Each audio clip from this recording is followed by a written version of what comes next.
爹，事情已经到了这一步，你可一定要帮帮光义啊！那你说，我还能帮他什么忙？你去跟娘娘说，要她跟官家提议，将来把皇位不传皇子，传给弟弟。我说你怎么又在胡思乱想的呀？妹，这事儿行得通吗？怎么行不通？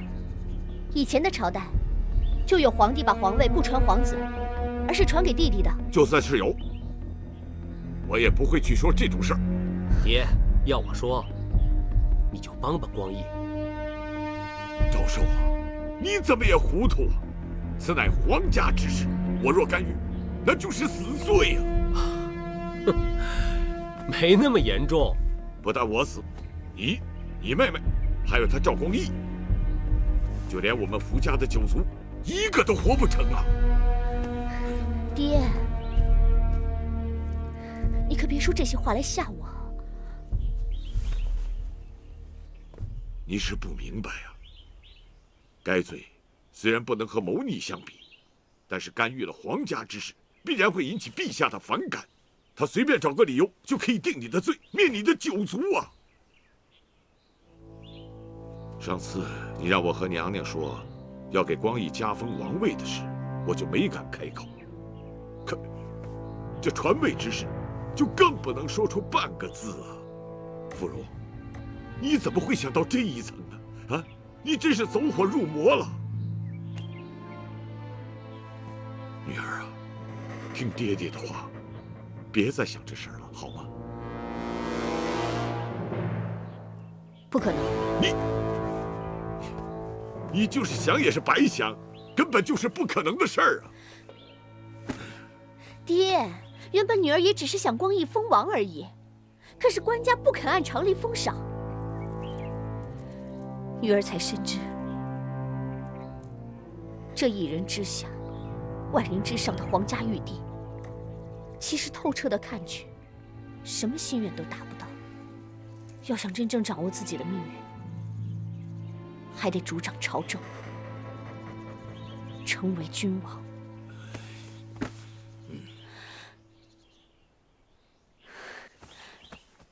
爹，我的2位姐姐福临、福明，都是前朝皇帝的圣人，他们俩都能成为圣人，也是因为爹爹的缘故。爹爹现在怎么就不肯帮我呢？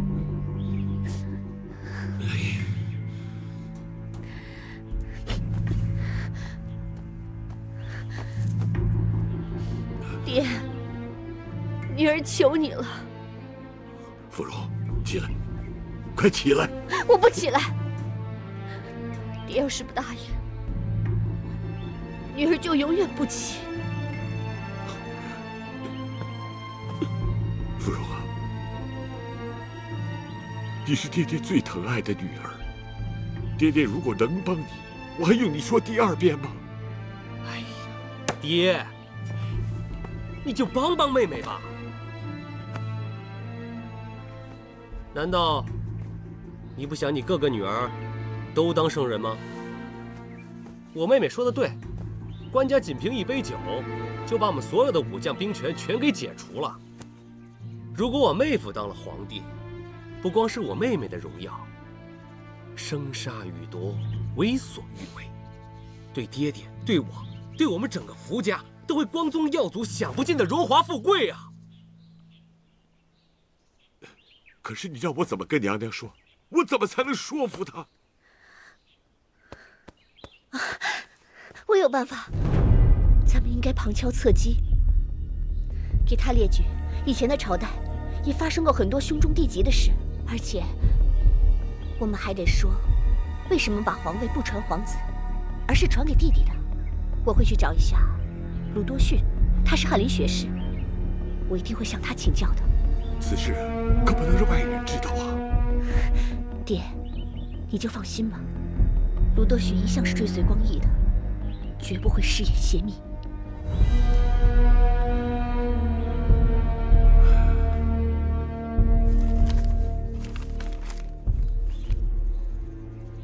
这都是卢多逊查出来的。以前的朝代的确发生过很多兄终弟及的事呢，而且和我朝的情形大致相似。官家乃一国之君呐，他握有生杀予夺之权，我是担心会由此引来灭族之祸啊。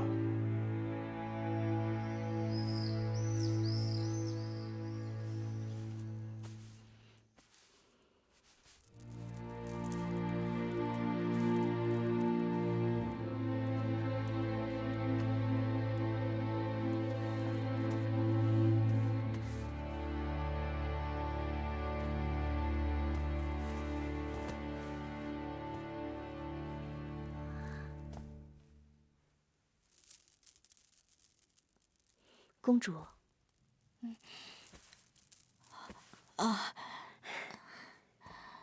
圣人他身体原本就弱些，你和圣人回去歇息一会儿吧。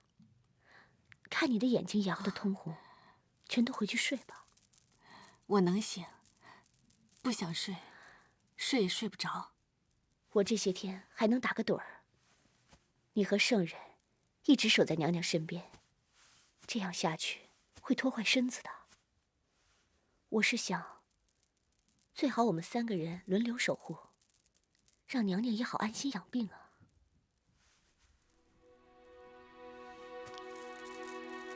娘，芙蓉说的对，月红啊，你和景娘先回去歇会儿吧。没事儿，娘，我不累。听话，去吧。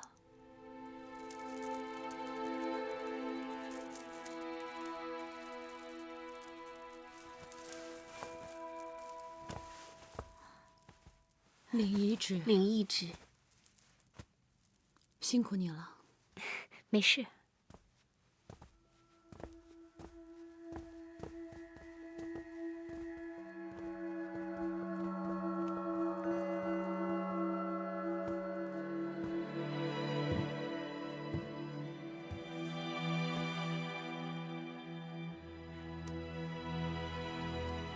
娘，经过这场东院延生教，您的病一定大有起色。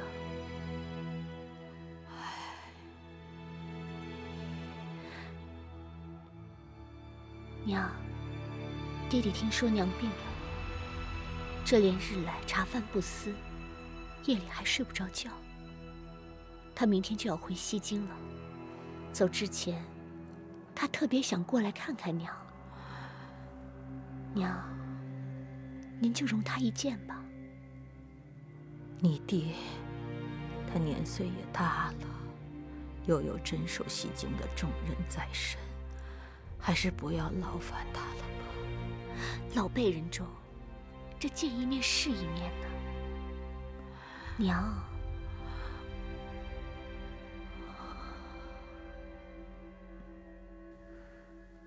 好。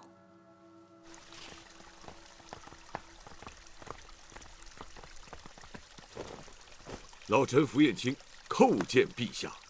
福王爷平身。谢陛下。你这是？哦，娘娘召见。老臣听说娘娘病了，心里十分着急。再过几天，老臣就要回洛阳了。此时能奉娘娘懿旨来探望娘娘，老臣感到十分荣幸。走吧，一块儿去。是。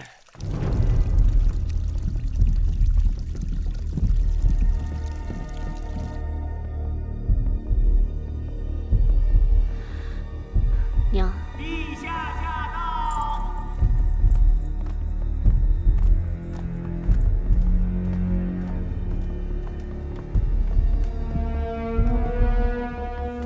娘，你怎么样了？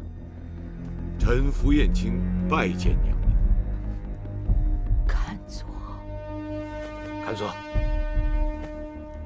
谢娘娘。王大官在。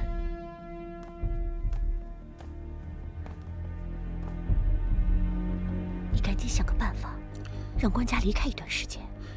这，我做不到啊。做不到，你不会想办法吗？小的实在想不出啊。你一定能做到的，绝不会让我失望。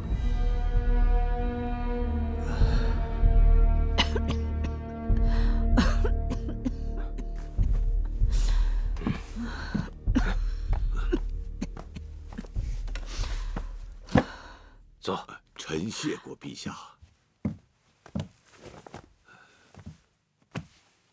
老嫂子，上苍定会保佑你的身体康宁的。老身真没拿这病当回事儿。人总有一死，早点去了，也好和匡胤他爹做个伴儿。娘，怎么又说这话？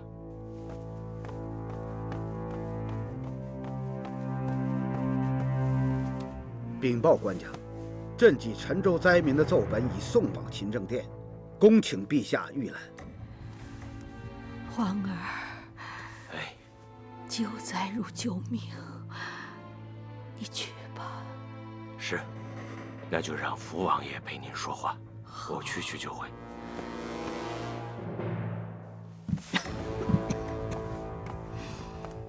臣送过陛下。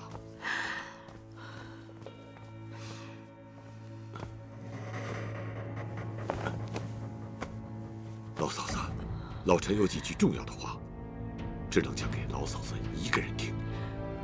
快请起，你们都退下。是。亲家，此事关系到我大宋江山万代千秋，请娘娘容臣直谏。我也是正因此寝食难安。你有话就请直言吧。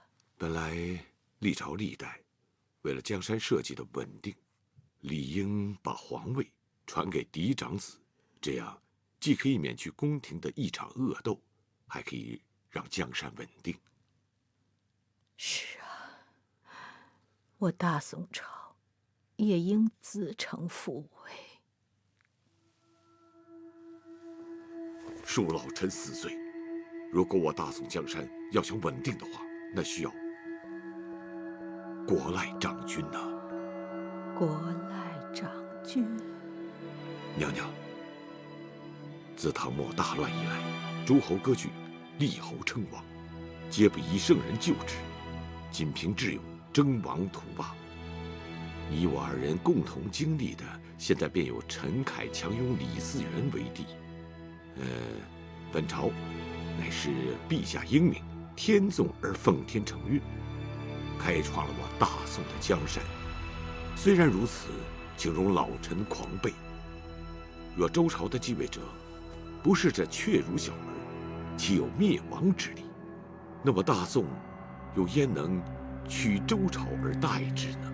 是啊，虽然陛下春秋鼎盛，待皇长子即位时已然成人。恕我直言，以皇长子的才智，与柴宗训又相去几何呢？岂可与开国玉帝赵光义相比呢？欲顾社稷，国赖长君呐。国赖长君。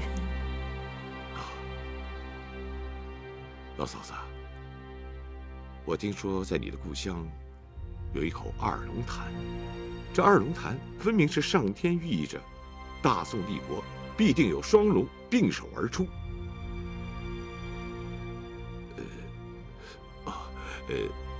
老臣言辞多了，告辞了。亲家，你一片赤诚，老身感同心受。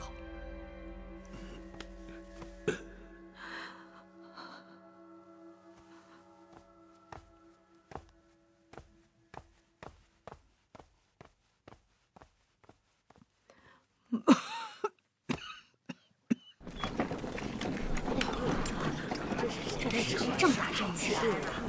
是大花。陛下驾到！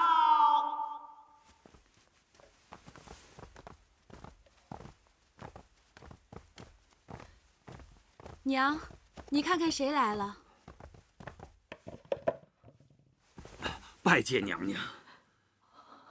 是樊老医官，快起来平身吧。谢娘娘。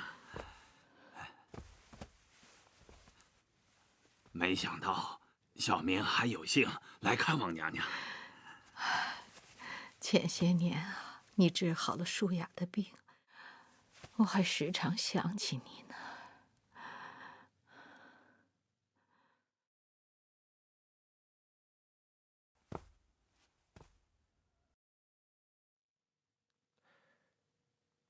怎么样了？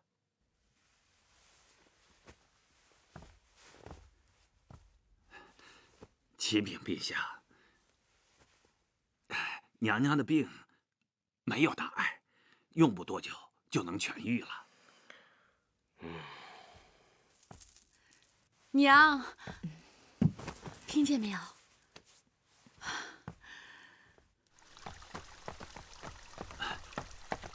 王大官，小民犯了欺君之罪。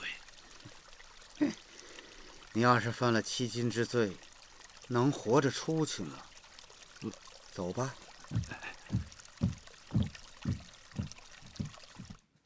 哎，把碗给我。官家，皇儿，官家，皇儿，官家，你太累了，让我来喂吧。给我。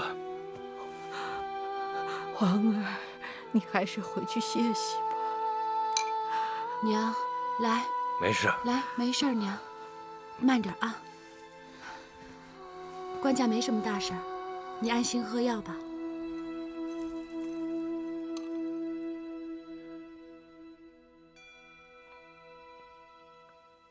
娘，等你病好了，咱们就去娘的老家安喜县，爹的老家涿州，还有孩儿出生的西京洛阳，都去看看。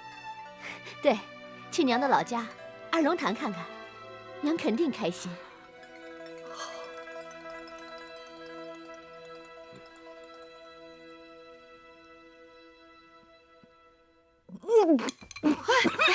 娘，官家，请樊太医师来吧。对，快去。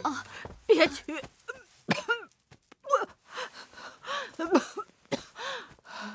我就是呛了一口，一会儿就好了。我赶快再去煎一副药来。快去。王继恩，王继恩，小的在。宣赵普，尽快上殿。是。快去。是。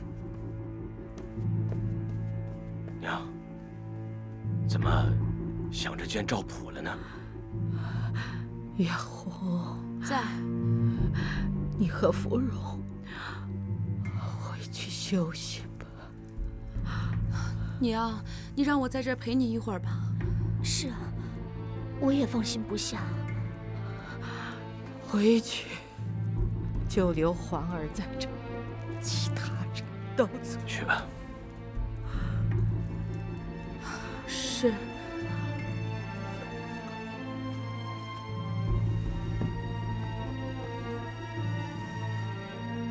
都下去吧。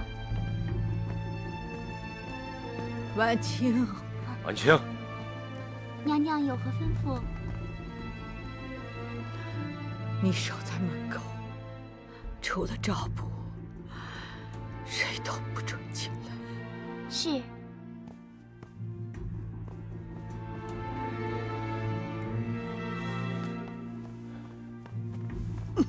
娘，娘的时辰到了。娘，你别这么说。娘走前有些话想跟你说。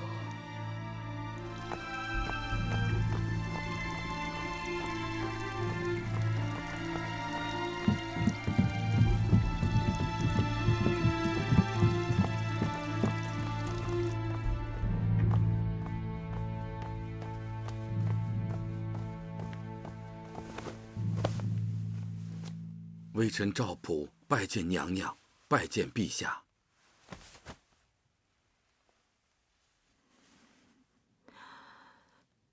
平身吧。谢娘娘。赵普，臣在。你知道，我一直都没把你当外人。臣知道，娘娘一直把赵普看成同姓本宗。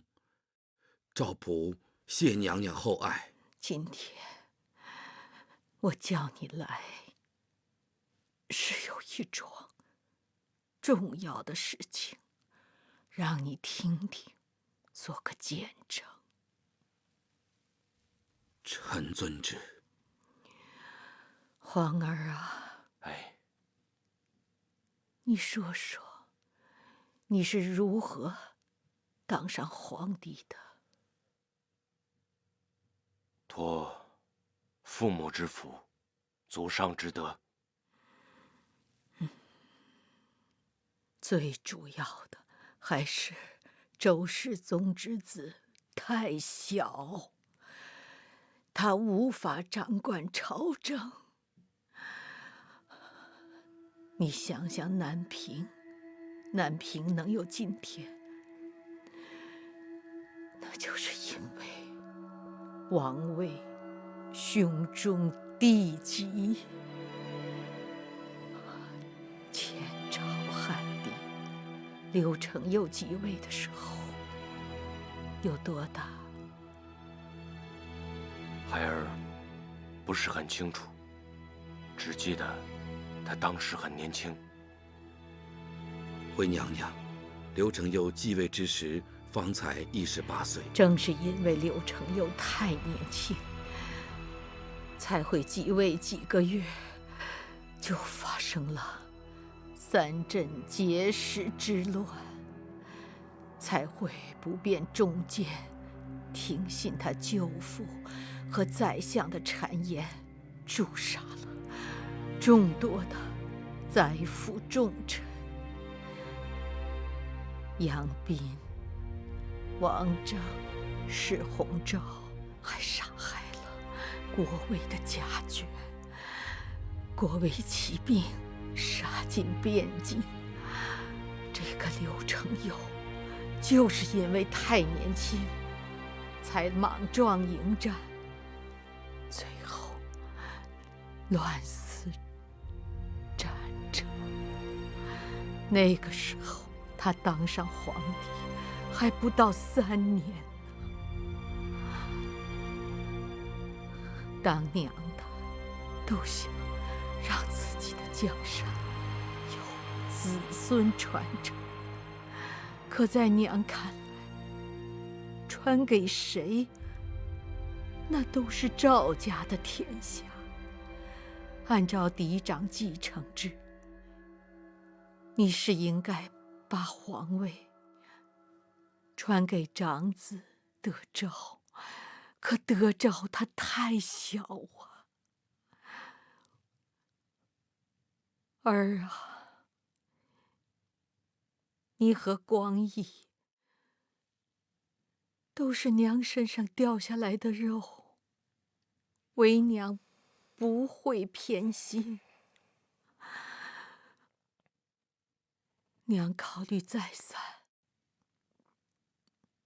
还是觉得应该在你100年之后，把皇位传给光义。光义100年之后，再传给你的儿子。到那个时候，天下太平，江山稳定了，然后再父子相承，就没有问题了。儿啊，你还记得在娘的老家安西门前有个双龙潭吗？娘觉得那就是天意。这双龙昭示着，在我立国之初，就会有2个儿子做皇帝。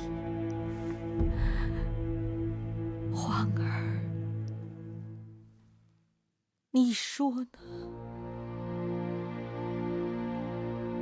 娘高瞻远瞩，所言极是。孩儿一定按照娘的意思办。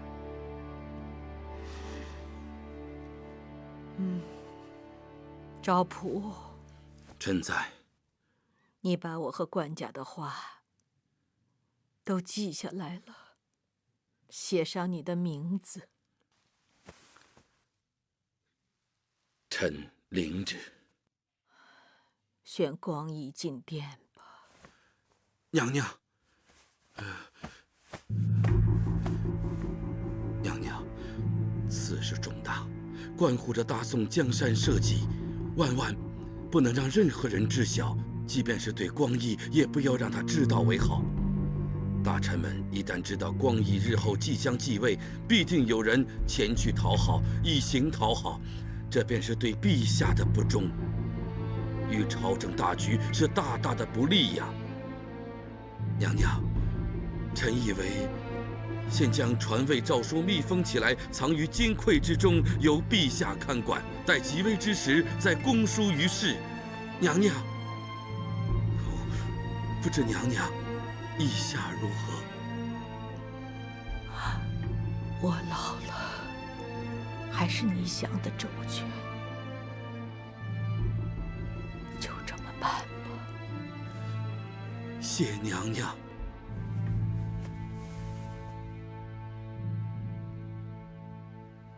皇儿，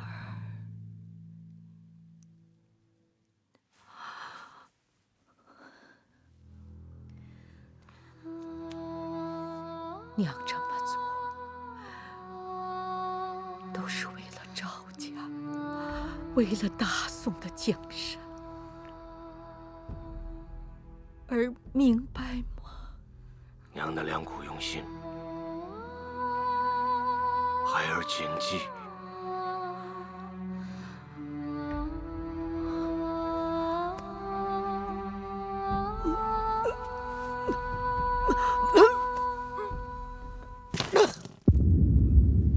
娘娘，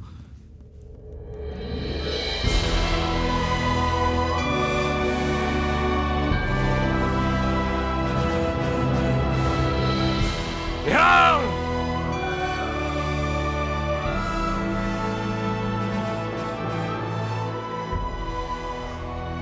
叫他们都进来。是。宣太乙圣人光义觐见。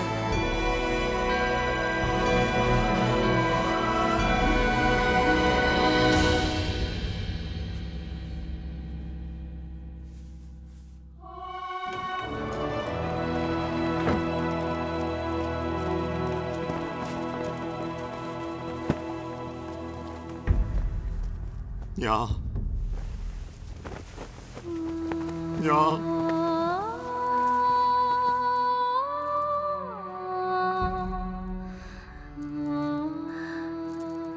刚才娘娘和你和官家都说了些什么？只说了一些家常话，娘娘便犯病了。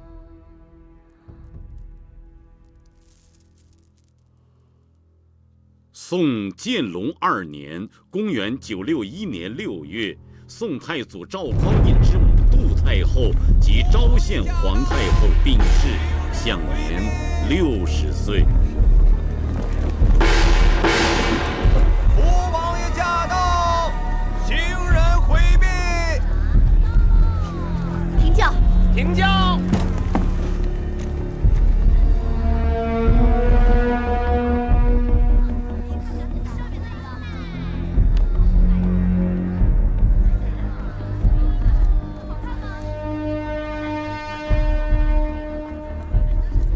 芙蓉，你这急急忙忙的要到哪儿去啊？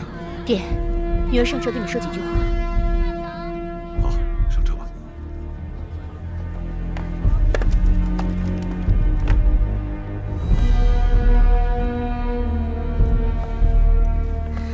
爹，娘娘病天了。啊？那娘娘在临终之前，可否跟陛下说了那种事儿？娘娘临终前把我们几个都赶走了，只剩下官家一个人在那儿。后来好像还把赵普给叫去了，估计肯定是说了日后传位的事。这件事我也跟光义说了，光义他很害怕，担心即使娘娘跟官家说了这番话，这官家也不会照办啊。是啊，我已经想到这个事儿了，所以，我这不急着赶回洛阳吗？爹，事到如今，你就赶紧回去吧。不，我现在不能走了。为什么？你看，现在娘娘已经病故，如果让陛下发现我知道娘娘病故而又返回了洛阳，这反会让他起疑心的。而且他知道我去见过娘娘，他这一分析，肯定就知道我和娘娘说过什么。如果真要是那样的话，不但是我，你，还有光义，还有我们福家，那可就是大祸临头了。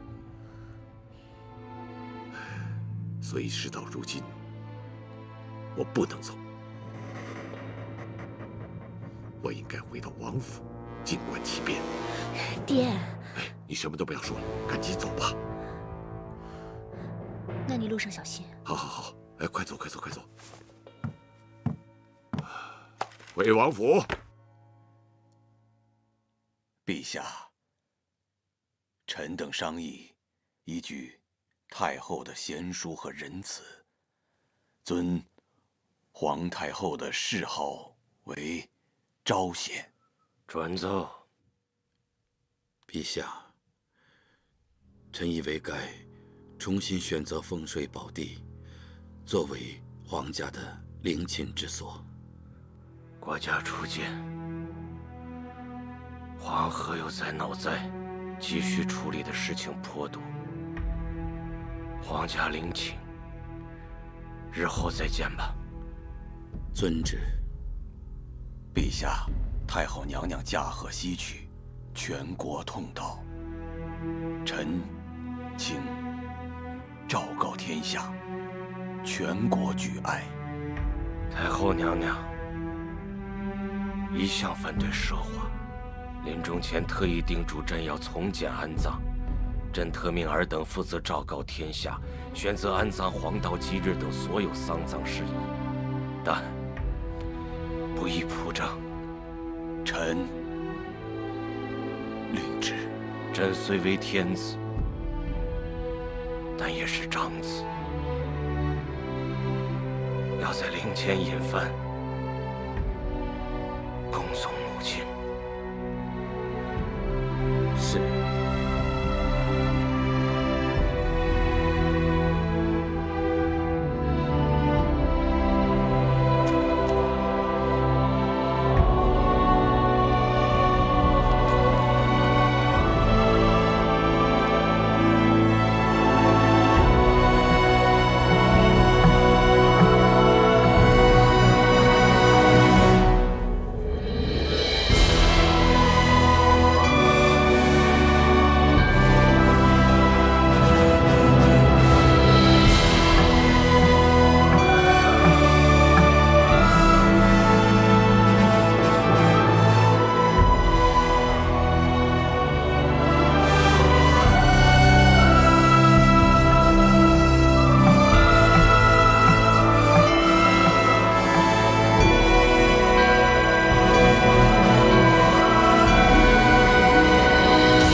爹，光义他们来看你来了。爹爹，爹，妹夫，坐。好。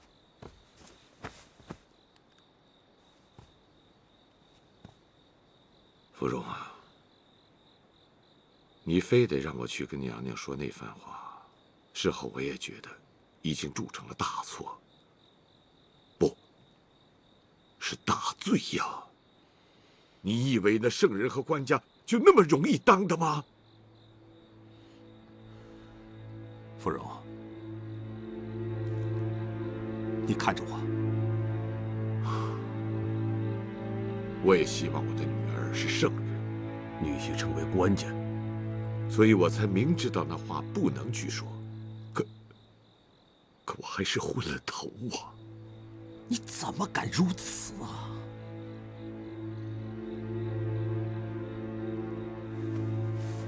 怎么？你还真不知道？爹，我怎么敢有这种心思啊？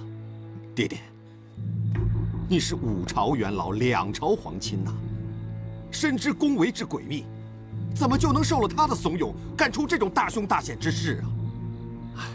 行了行了，你们都别埋怨芙蓉了，有什么大不了的？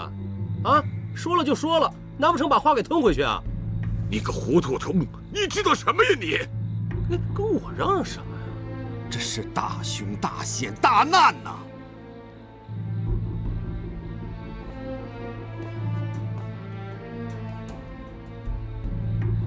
爹，您先别生气。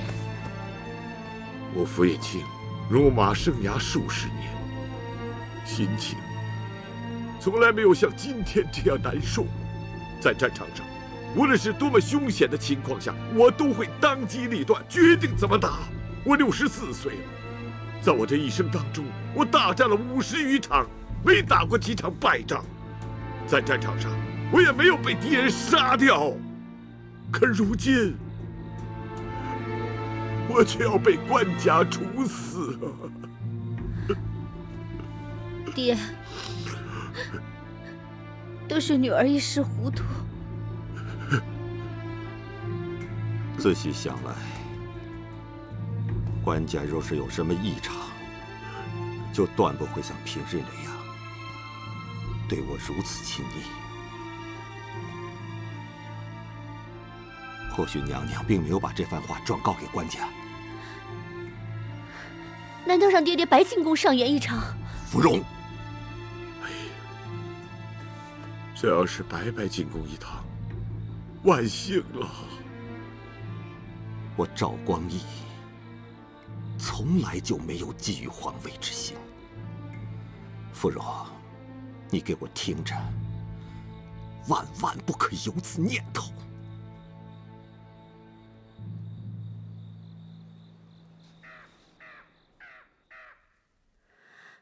也不知道太后娘娘跟官家转告过爹爹的话了吗？这件事情只要还没有搞清楚，我都睡不安枕，食不甘味啊！难道我们就这样干等着大祸临头吗？王继恩，王继恩怎么了？王继恩日夜在宫中，他肯定知道些什么。你明日进宫，找到王继恩，设法探听出那些官家身边的隐情。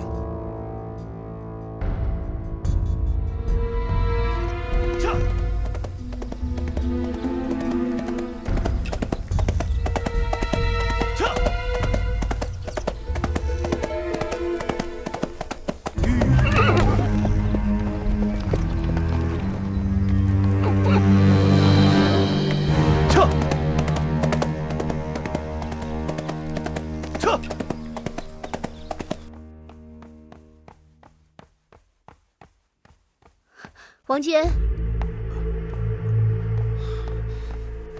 见过娘娘。官家有没有和赵普说娘娘遗嘱的事？没有。真的没有吗？小的没有半句谎言。你这是去哪儿啊？官家叫我宣赵普赵属下。真的？啊。官家肯定要和赵普说娘娘遗嘱的事。王继恩，你一定要设法给我打听明白。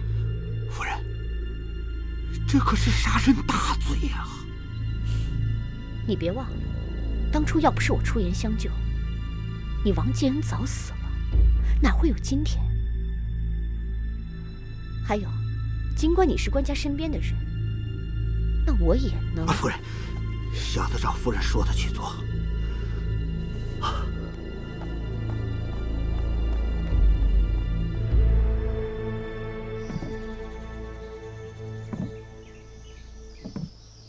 赵普，朕想跟你说，陛下别想那些不该想的事了。这是大事，必须得想。娘娘临终前所说，陛下，娘娘临终前所说的话，臣都忘了。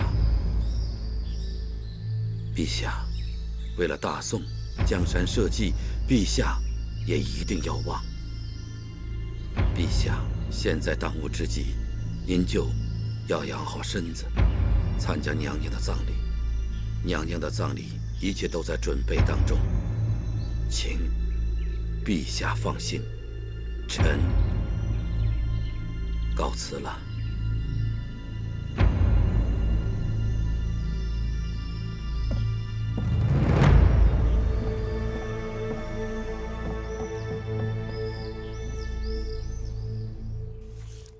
关于历史上兄终弟及之事，都写在上面了。啊，属相还看得清楚吗？非常清楚，一目了然。日后若有此等之事，属相尽管吩咐，在下定能办妥。父亲，赵匡胤已经下诏，说他老娘死了，要举行国丧。他将尽人子之道，在陵前引幡开道。孩儿会抓住这次机会，和他拼个鱼死网破，哪怕是同归于尽，孩儿也要报杀父之仇。见过夫人。官家宣赵普上殿，都说了些什么？只是说了葬礼日期的事儿，还有6天。难道没说娘娘遗嘱的事吗？没有。你一定要给我留意，然后想办法告诉我，听见了吗？小的遵命。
闪开！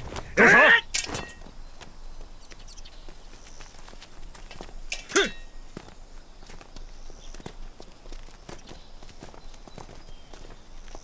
是你啊！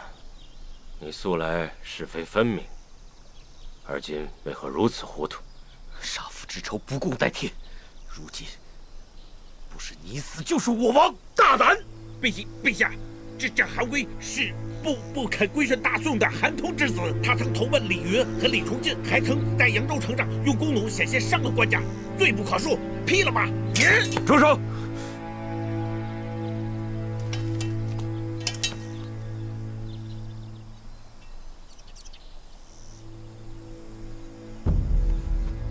放了他。啊，放了。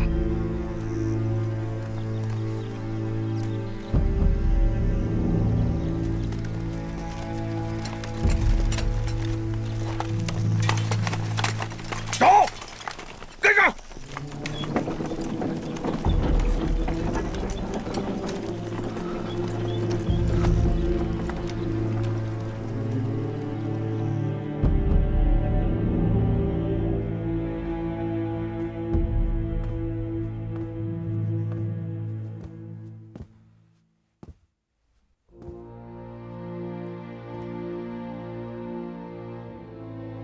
官家还在想刺客的事吗？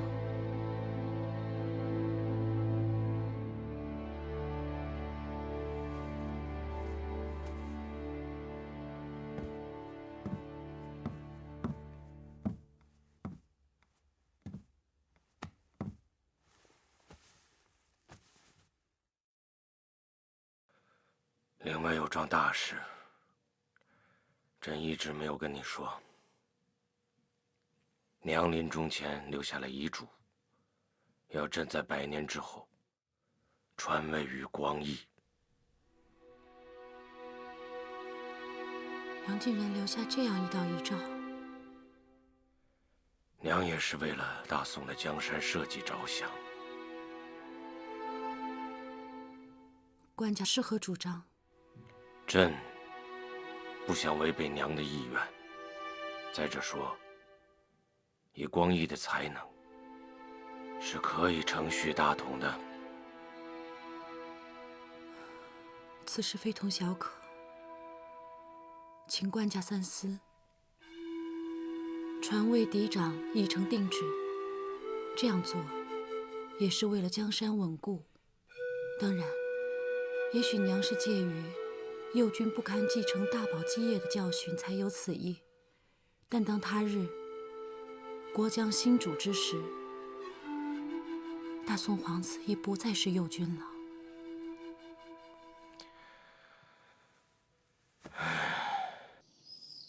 陛下，臣冒死罪说句话。你说吧，朕赦你无罪。作为母亲，娘娘此举没有错，可作为一国娘娘，在遗诏上又写上兄终弟及，这将给我朝留下巨大隐患呐！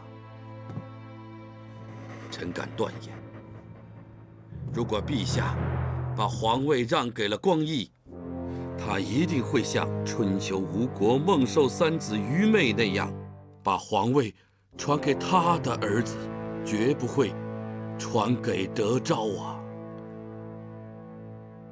陛下，光义觊觎皇位的野心已昭然若揭，他不敢亲自开口，便动用了他的岳父符彦卿。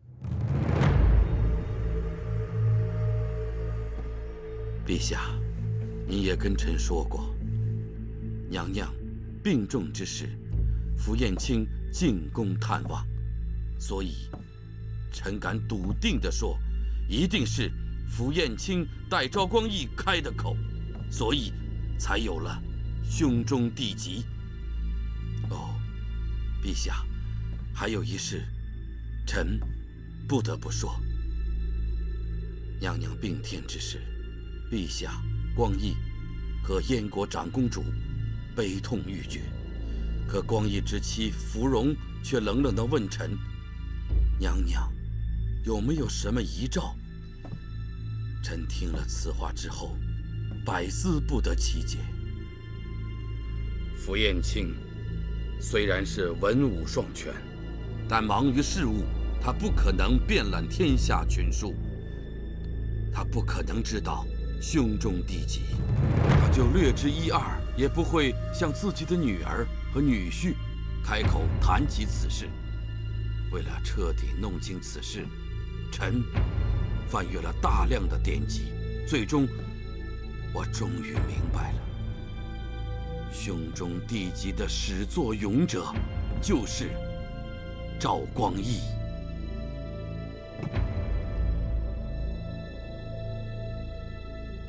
陛下，臣以为不能让赵光义再担任殿帅一职啊。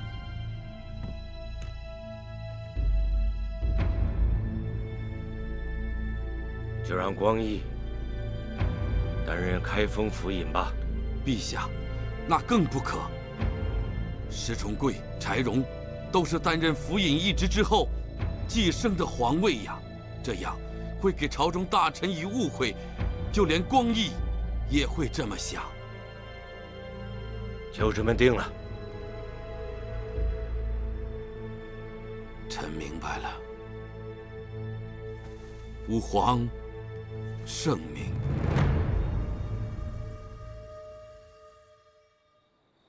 爹爹是打算明日就赶回西京吗？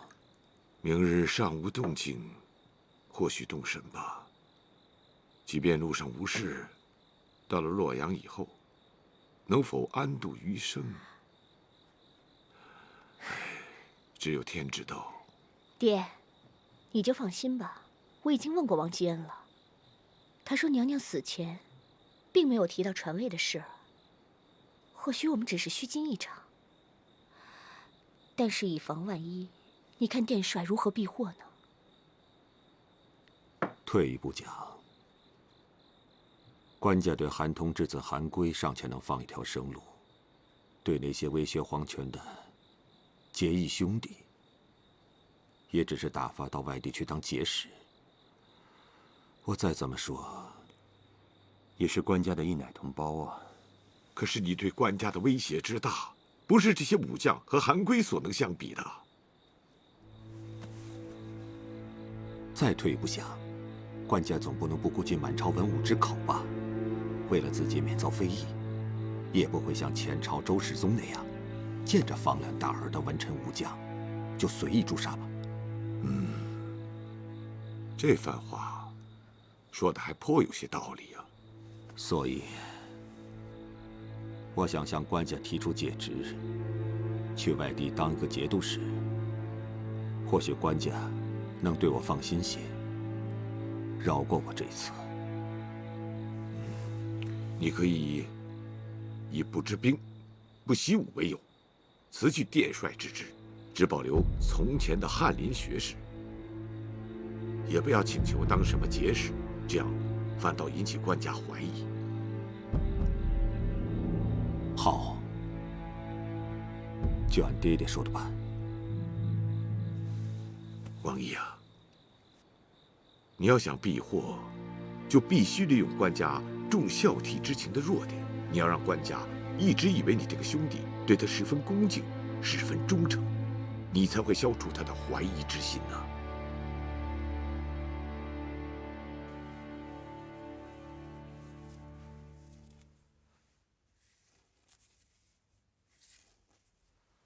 启禀圣人，赵夫人求见。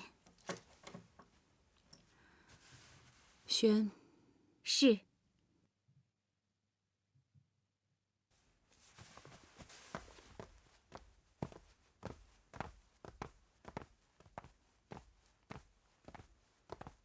宣赵夫人进殿。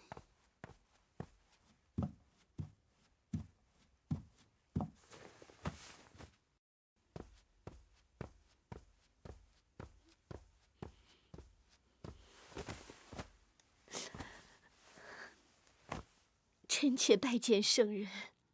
快快平身。怎么了？出什么事儿了吗？殿帅，他日夜思念娘娘，病倒了。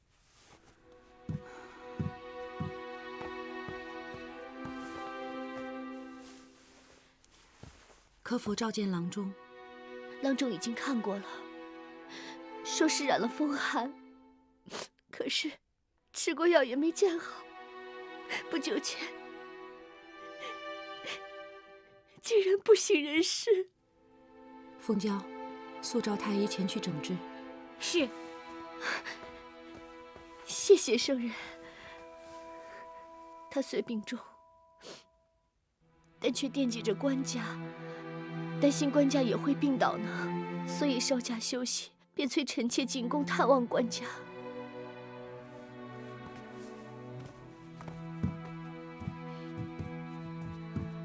坐。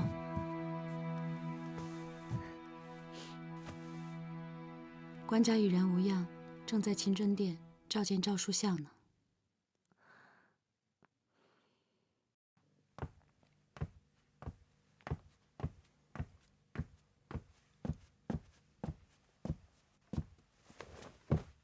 臣赵光义叩见陛下。平身吧。谢陛下。光义，病都好了？臣好多了。谢陛下。病好了就该为国效力。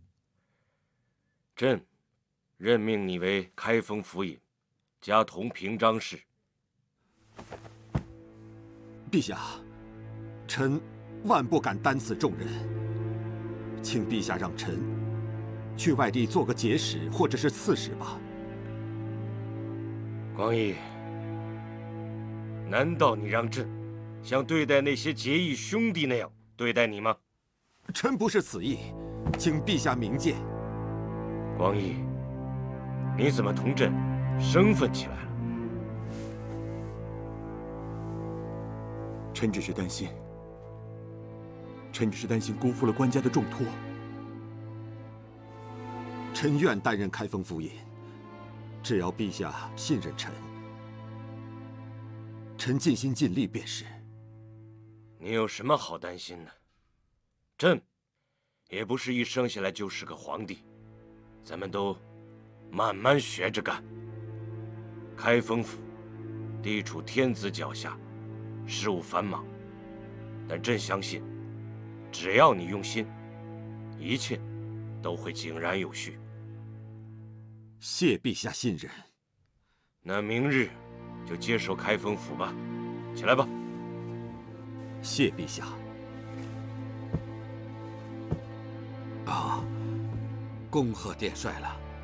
殿帅荣升开封府尹，又获同平章事宰相衔。哦，恭贺恭贺！日后还要书相多多指点。哦，微臣岂敢。他们说，升任了开封府尹，又享有宰相衔，还担任殿帅，是不是有点儿分身无术啊？是啊，虽然是分身乏术，可蒙陛下的信任，在下也就只能是勉为其难了。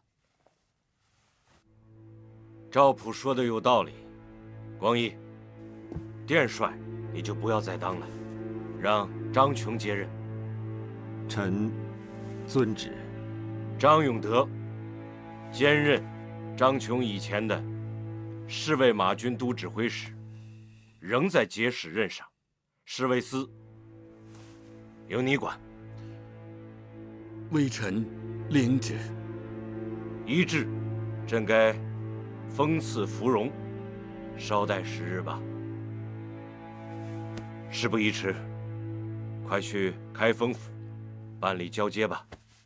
臣领旨，告退。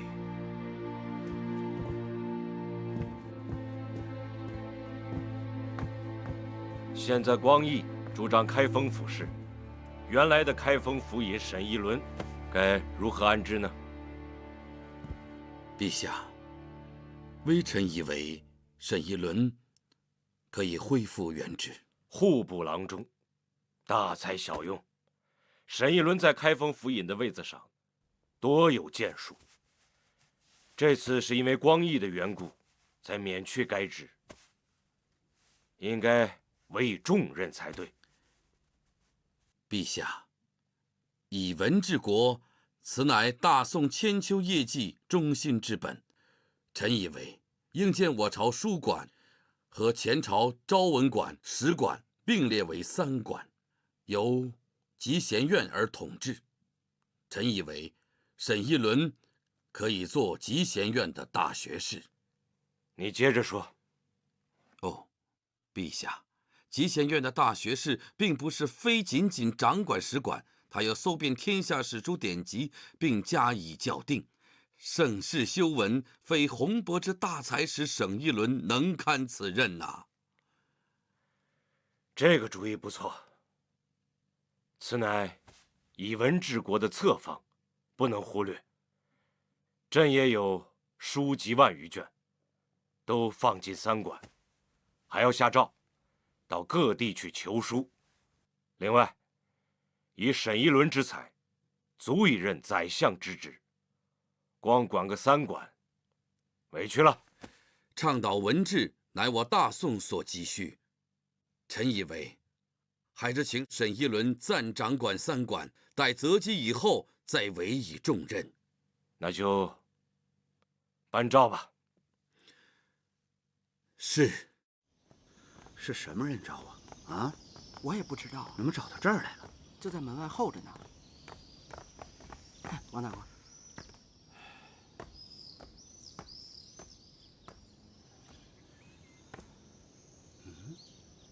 表哥。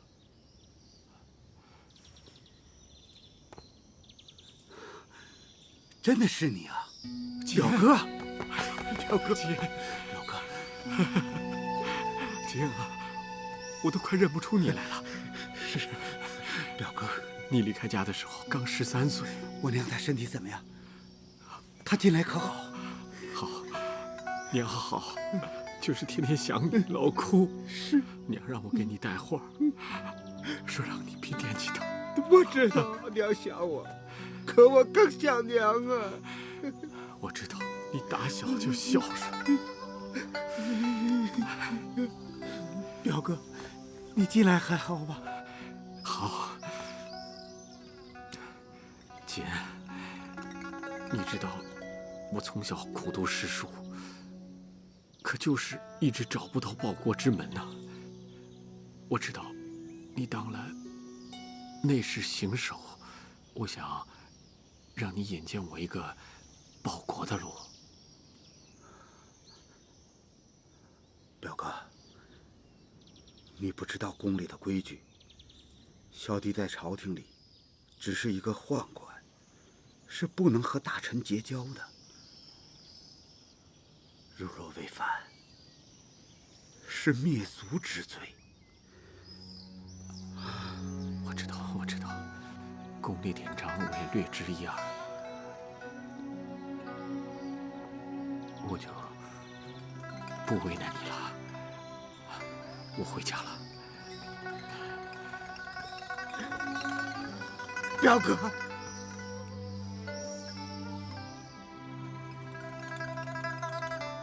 表哥，你别怪小弟，小弟给你行礼了。哎呀，快起来，快起来！不要这样。好了好了，啊，不要这样。停轿。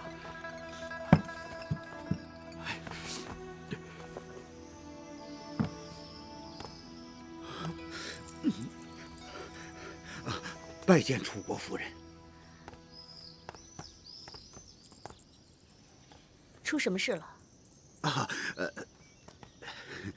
没什么事儿。这个人是谁啊？此乃是小的远房的姑舅哥，名叫贾隐。我小的时候，不慎掉到水里，在这最危难的时刻，是表哥跳到水里，救了我的性命。那你见到他应该高兴才对啊，怎么还哭上了？表哥他从老家陕州来到京城，找我，叫我帮忙，帮他找一个事儿做。可是小的哪有那个能力？这事儿是违反宫中规矩的，小的不敢为。这位是陛下胞弟开封府尹的夫人，受封为楚国夫人，快来拜见。拜见楚国夫人。免礼。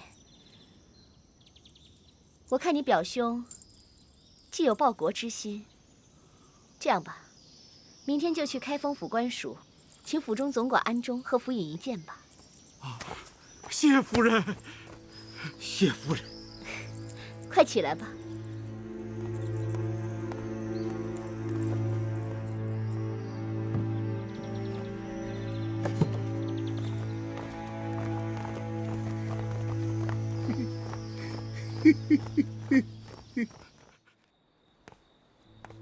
官人，我今天入宫出来的时候，遇到王基恩的表亲贾演，来京寻求报国之路。我已约他明日前来拜见于你。汪继恩的表亲，那是得好好安排。哎，此人德才如何？我听王基恩说，好像是饱读诗书之人。真要如此才好啊！不过，即便他没有什么德才，我们也要善待于他。这样，就让他明天到开封府来找我吧。好。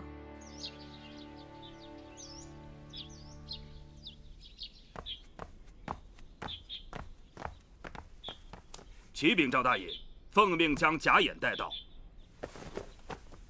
小的拜见赵大爷。起来说话吧。谢大人。多大年纪了？小人虚度40有2。啊，看你举止，也应该是一个饱读诗书之人吧？小人家中环境尚可，读过几年诗书。师从何人呢？陕州名儒谭君谭老先生。哦，不错呀，谭老可是关中名儒啊，能够师从谭老，学识定然不凡。大人过奖了。我还听说，你小的时候曾经下河救过人，令人赞佩啊。师不敢当，此乃做人本分。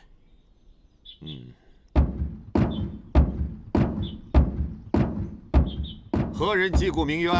带上来。贾演，在。圈做文案吧。遵命。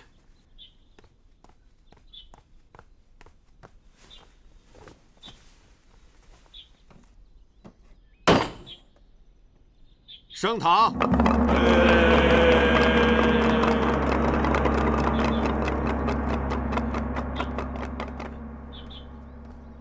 小的拜见大爷。报上你的姓名、籍贯、年龄，现住何处啊？小的姓张名福，汴京人，52岁，住城西6里屯。你有何冤？状告何人呢？我告我的儿子张炳，儿媳罗氏不尽孝道，将我赶出家门。我住在城外的破庙里，靠讨饭为生。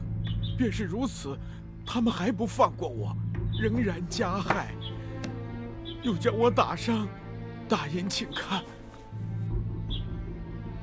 世上竟有这等不孝子孙，请您为小人做主。小的家贫，16年前婚家便故去，仅剩张炳一子，总算把他拉扯大。后来又给他娶了婚家，没料想却落得……啊，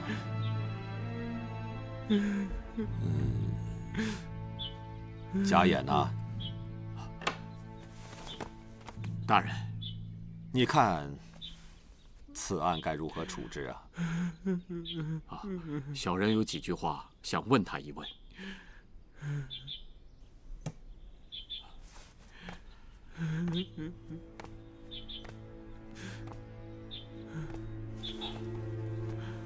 我来问你，令郎张炳和你儿媳把你赶出家门，他们总得有个说法吧？儿子没说什么，儿媳骂了我。他骂你什么？他骂我是老不死的，还诬赖我偷看了他洗澡。令郎就听信了他的话了吗？我儿子十分老实，生得也有些丑，对着婚家，他一向是百依百顺。儿媳和令郎感情一向可好啊？这个儿媳容貌姣好，因为家里穷，3年前嫁到了我家。她很是看不上我儿，每天都要斥骂几遍，还曾多次动手打了我儿子。那你以前教训过你儿媳吗？小的实在看不过，就说了她几句，她从来不听，还当面顶撞我。大人，对此案，小人还想再仔细的斟酌查办。好，夫人，贾琰今天替我办了件漂亮的案子。他从张福的对答之中听出另有隐情，便化妆潜入六里屯，在那里，他果然打听出来，张福的儿媳妇罗氏和邻居家的儿子何鲁早就勾搭成奸了。于是他便四处宣扬，说张福已经在开封府告发了他的儿子儿媳妇儿，然后又重新潜回到他们家的附近，果然看到那个罗氏和邻居家的男子何鲁偷偷相会，在商议如何应对张福。区区小事，何足大隐挂齿啊！此案一天告破，百姓称颂啊！贾琰，这全是你的功劳啊！哪里，全都仰仗大爷，小人出力甚微啊！既然如此，官人以后可要重用贾琰才是。贾琰，你就暂且留在我这儿，担任从事吧。你的房间已经帮你收拾好了，之后你就留在府中吧。多谢大爷，多谢夫人。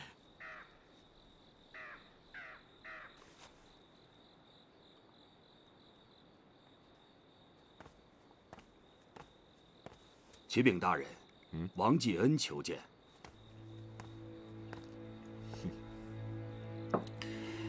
王继恩是来谢我来了，他是来感谢我录用了贾琰。夫人，我们趁此机会就可以向他打听一下娘娘遗嘱的事情。安中啊，在。客厅相见。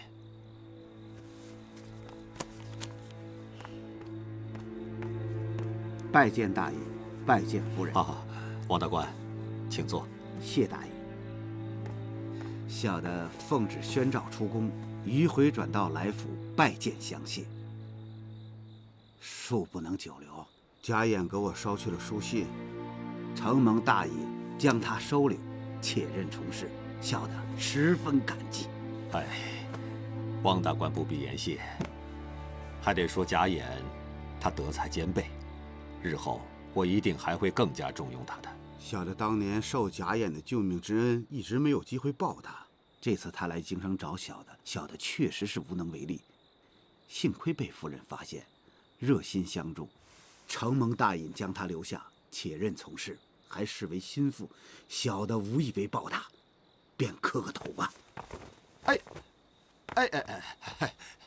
王大官，请起，请起。小的不能久留，告辞了。哎，王继恩，你说你既然都来了，就喝杯茶再走也不迟啊。来，小的确实不能久留，请大爷多多体谅。哎，王继恩，你看，正好我家官人有很重要的事情要问你呢。啊，大隐有话，请直接相问。夫人，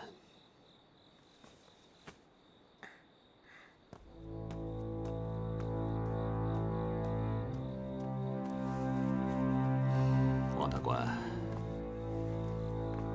现在就你我二人，我就直言相询了，也请王大官直言相告。在我娘驾崩之前，我听说有人向娘娘进言。其中牵扯到我十分不安呐，故而向王大官相询。不知王大官听说什么了？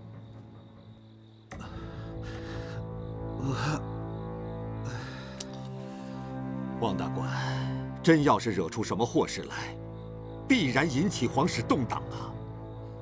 我想知道真相，就是为了要避免此类的事情发生。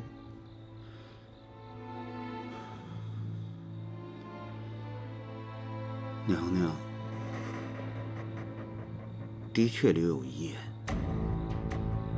娘娘说，等陛下100年之后，让陛下传位给你。后来圣人和赵普反对，陛下他就改了主意。是啊，不妥。大隐有此胸襟，那是天下百姓之福啊。不过，我还是劝大隐，以后不要再提这个事儿了，免得惹来麻烦。啊，那也得官家体谅才好。大隐放心，小的一定效犬马之劳。不过，小的以为，大隐还是不要谈起这个事儿来，小心为妙。告辞。哦，多谢。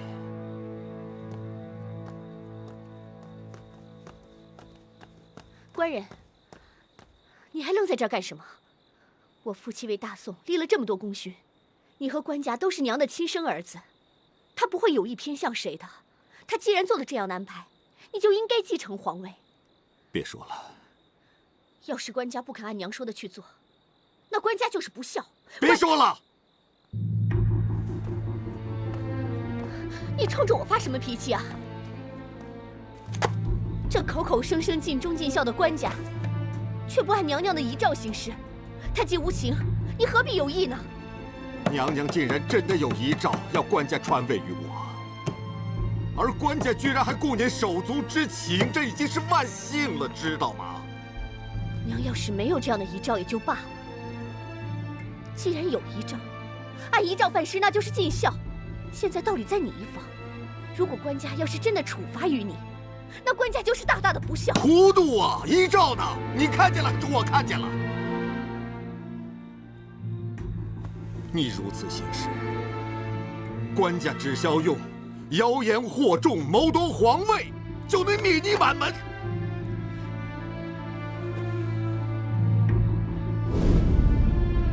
你们之中，沈一伦担任全知镇州事，其他人都是全国各地的新任知县使。朕已下诏申明，全知州事、知县使乃为皇帝委派，属于钦差，对各地节使不拜、不请示，有直接上奏之权。但你们也要洁身自爱，万不可依仗特权，为所欲为，切忌傲慢，要以公心处置公务，治理好一方。臣遵旨。哼，赏我个令公虚衔，又有何用啊？把我以前任命的知县全都撤换了。新任命的沈一伦为全知镇州事。沈一伦和官家关系甚密，此番前来，莫不是官家对我起了什么疑心？王节使，不得不防了。拜见亲使。王节使，快快请起。王节使，多年未见，别来无恙。甚好，甚好。沈知州一路风尘，辛苦了。王节使，我给你引荐，这几位是官家亲命的知县士。拜见王节使。带他们几个去医馆歇息吧。是。谢王节使。沈知州啊，请。请。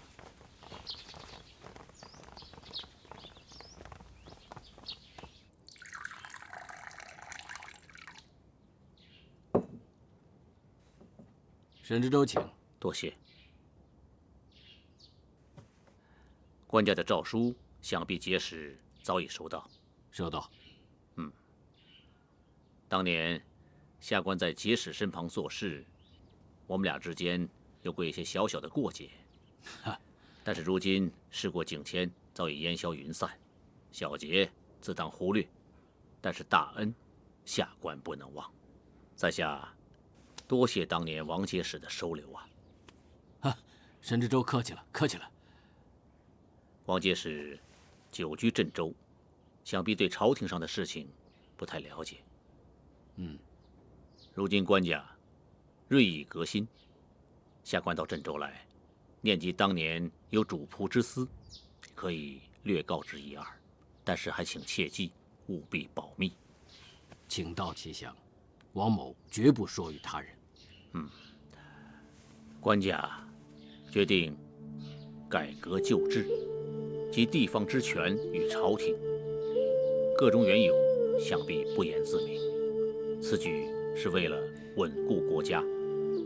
这第一步嘛，便是要撤换各地县令，接下来便是撤换各地刺史，由朝廷直接派遣知州事。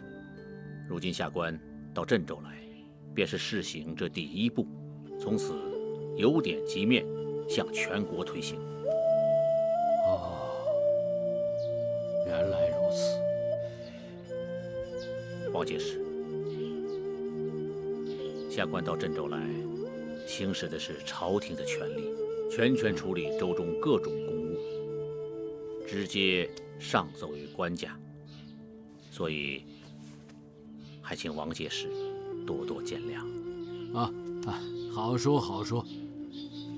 由你来主持所有州务，我仅仅管军，这下轻松许多。该谢谢你才是啊！晚上在节使官署设宴，为沈知州接风洗尘。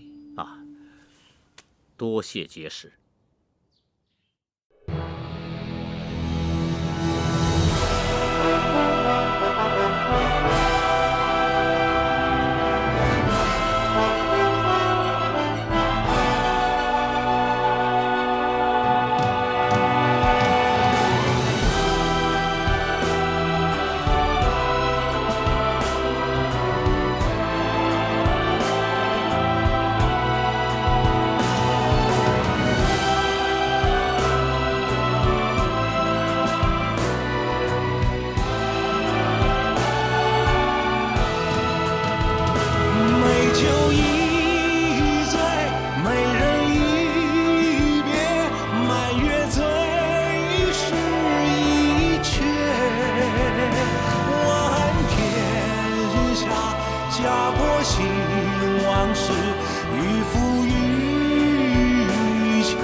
家国兴亡事，与父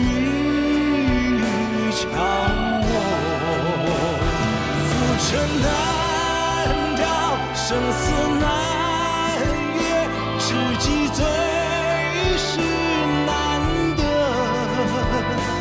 问天下英雄今何在？寻常相莫处，空剩下热泪。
将我真情挥洒，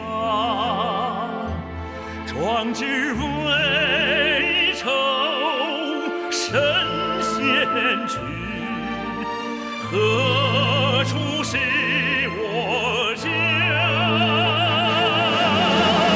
历经土之战乾坤，将我真情挥洒，壮志未酬身先去，何处是我家？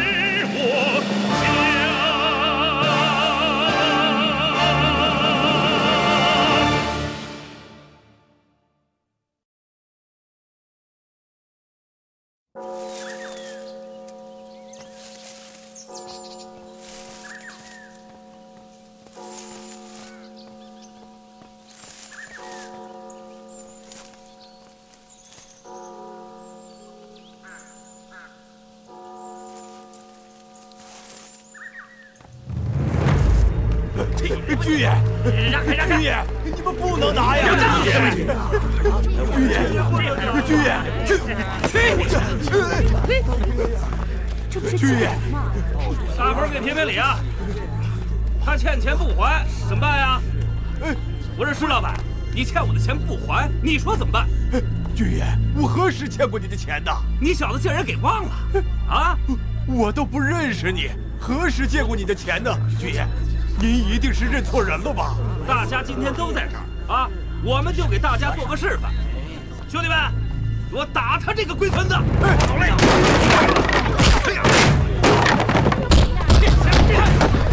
打死这！得了！你能当人的？要狠狠的！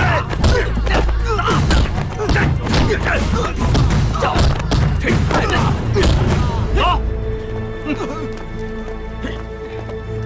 太可怜了！你说这招谁惹谁了？哎呀，来，石老板，快，来，起来啊！哎，慢点啊！这上面你看，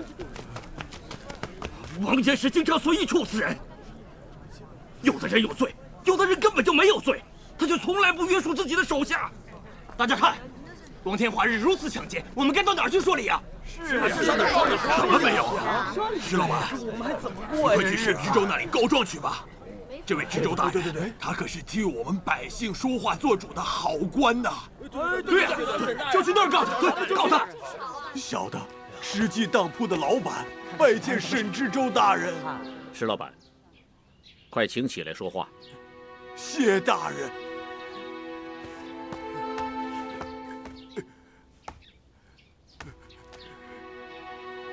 石老板，你这脸上为何满脸伤痕呢？就刚才，一队军爷闯进了小人当铺，打伤了小人，还抢走了店里所有值钱的财物。大人，求大人给小人做主啊！哦，光天化日之下，竟然发生这种事情。石老板，但是你也应该知道，本知州只负责处理民事方面的事情，这军卒为非作歹之事，你应该去王节使处向他告状才是啊。大人呐，我到王节使那边去告状是没用的。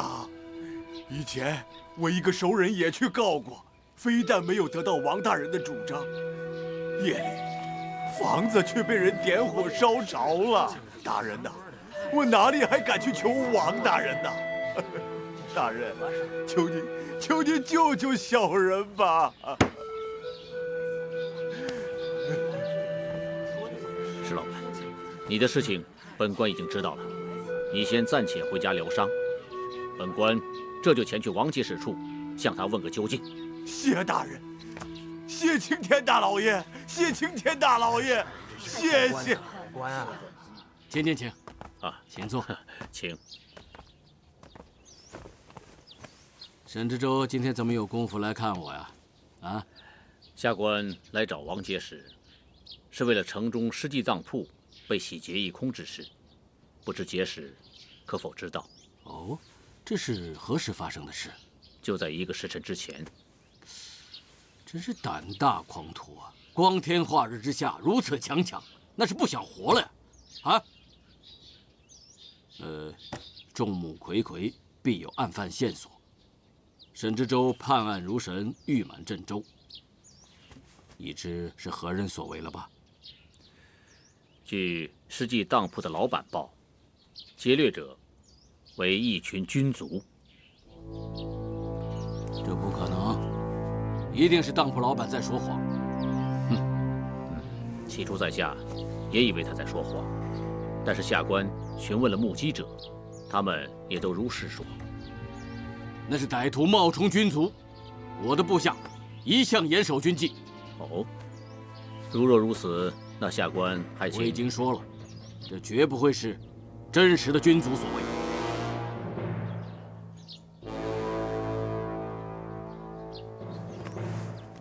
王节使，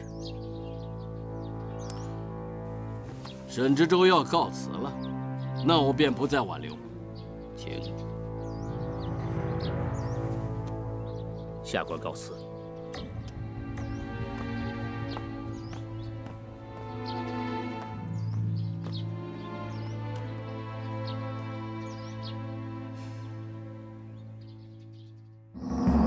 臣刘温叟有奏。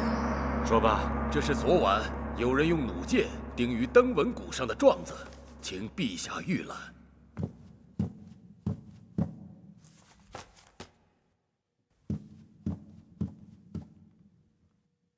这弩箭是韩圭的，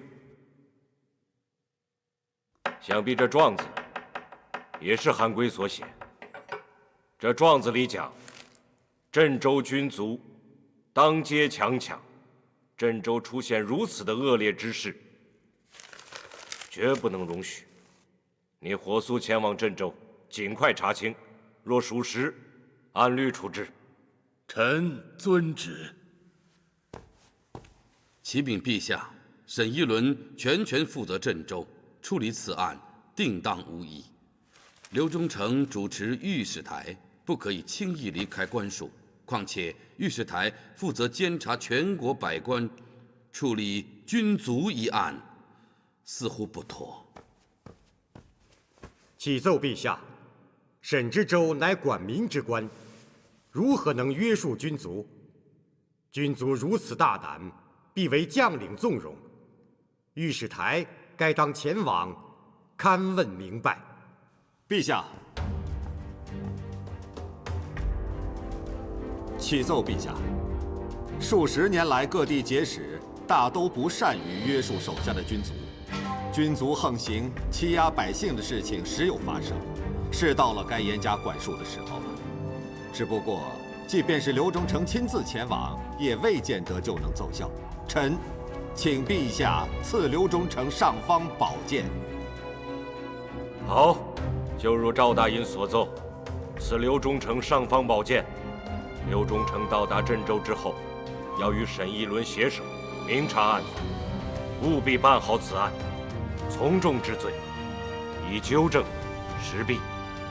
臣领旨。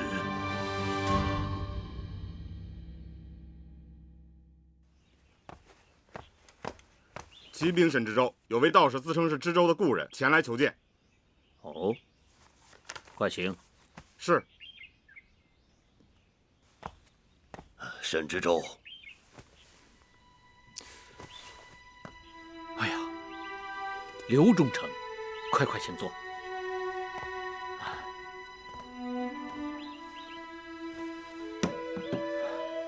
刘忠诚为何如此打扮？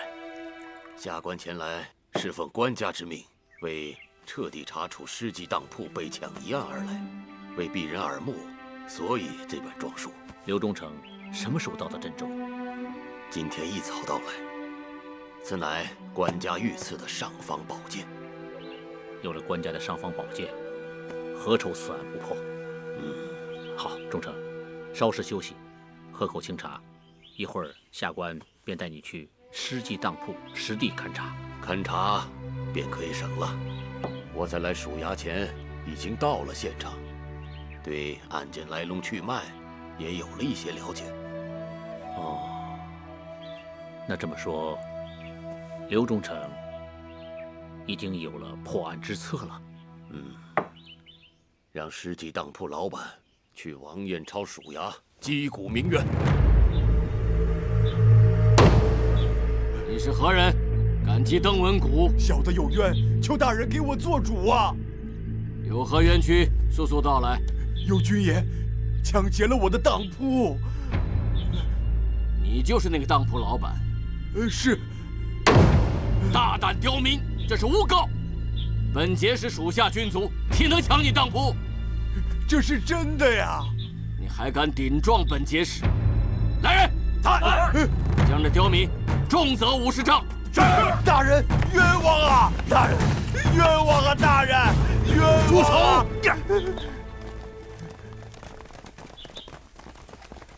退下。是。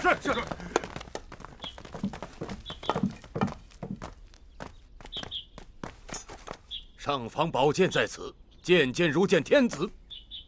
下官王彦昭拜见亲使。王节使请起。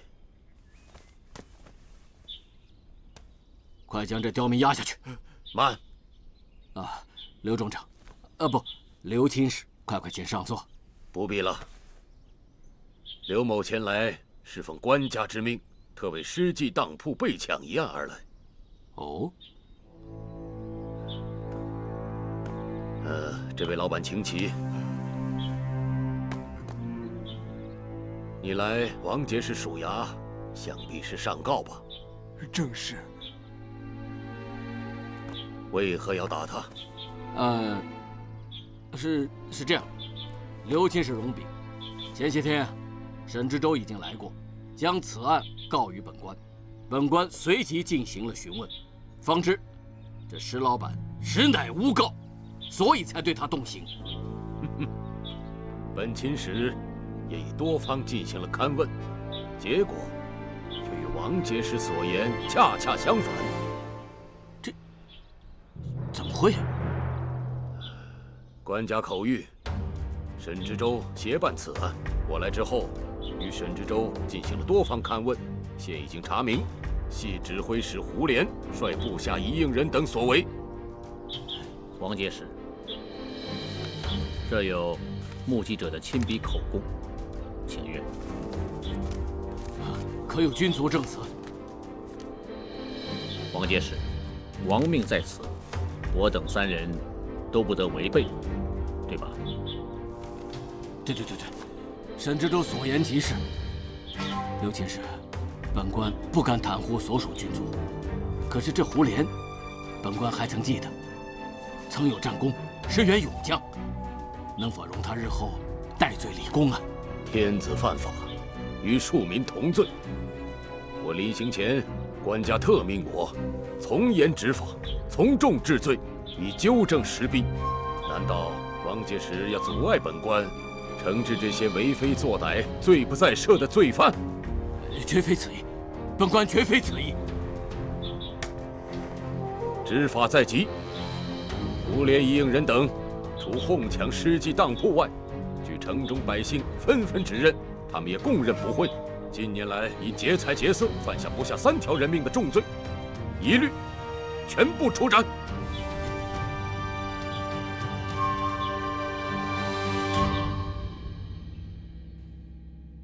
刘忠诚回来了。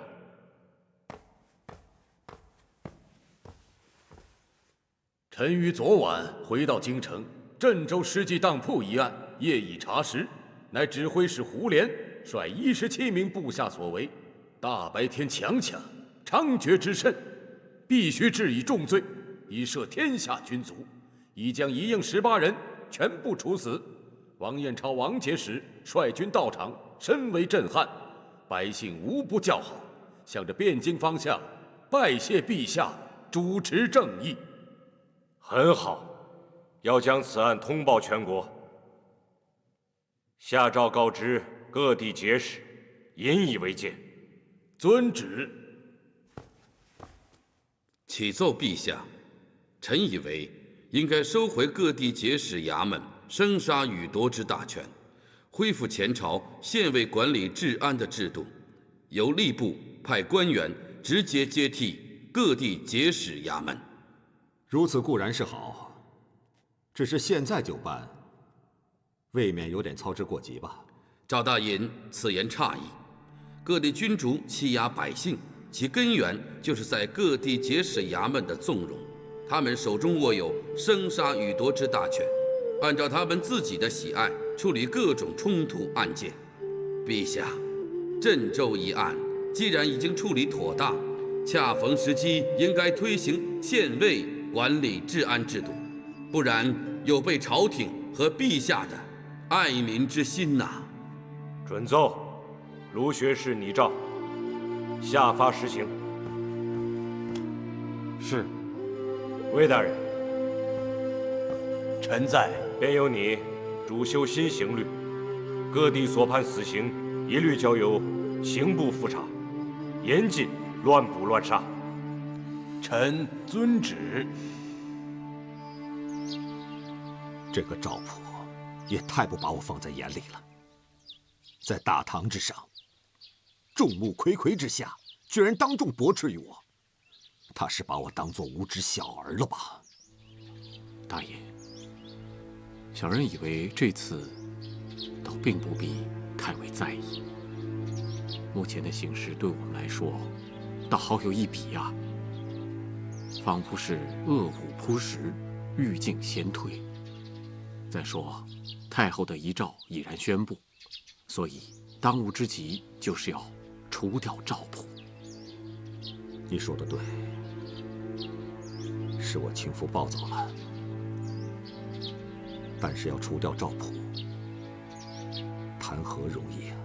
现在的关键是在于官家，要先赢得官家的欢心，然后再对赵普出手。接着说。小人以为，大隐要多显计策，辅助治国，先赢得官家的欢心，然后进而取代赵普。说的有道理。家言，你是不是已经有成竹在胸了？不敢。不过，小人以为，经过多年战乱，农事荒废，我们要大力发展农桑，这样方可振兴天下呀。好。如欲平定天下，必先增强国力。首要者，乃繁荣农桑。说得好，说得好啊！臣将于开封府诸县嘉奖致力于农桑者，反之则罚。陛下，是赵大隐所上的奏章。光义这个折子，点中了要害啊！是，确实如此。自唐末以来，天下战乱，农事荒废，俗语云：“民以食为天，不兴农耕，民奈何物以生存？”今我大宋出力，自当倡导农耕，才是我大宋兴盛的根本。历朝历代的君王都有亲耕吉田之志，但多属虚应故事。朕要在禁院里亲开土地，亲种庄稼，在吉田处建官稼殿，建威之柱，以倡天下农耕，以知春花秋实。陛下圣明，臣遵旨。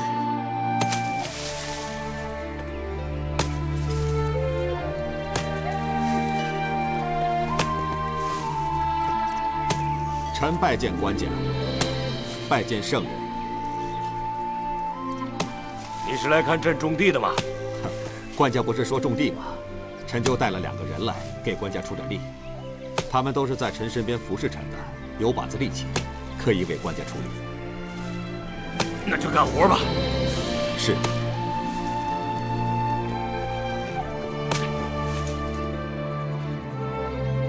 开封等13州连续干旱，已经2个月没有下雨了。赵匡胤祈求上苍降下甘霖，拯救万民。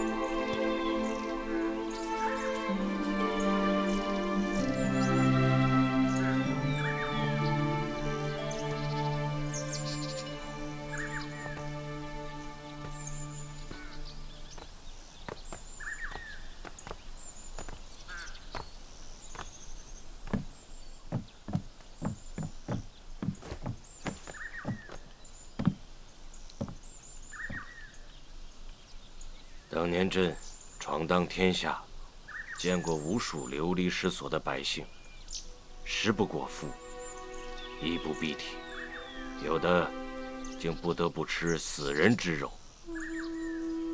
如今朕结束了他们离乱之苦，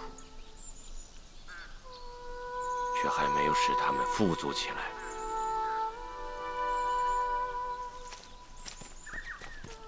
王继恩在。宫里有多少宫女？禀告陛下，包括上师局、上衣库及负责洒扫等各处的宫女，共有1200名。如此之多。官家，历朝历代的后宫都有众多的宫女。汉武帝时，后宫有宫女数千；晋炎帝时超过了1万；唐明皇李隆基尤甚，高达400之众。竟有如此之多，难怪会有安史之乱。官家所言极是。宫墙高耸，静似囚笼。朕要下诏，让圣人减放宫娥才女。官家圣明。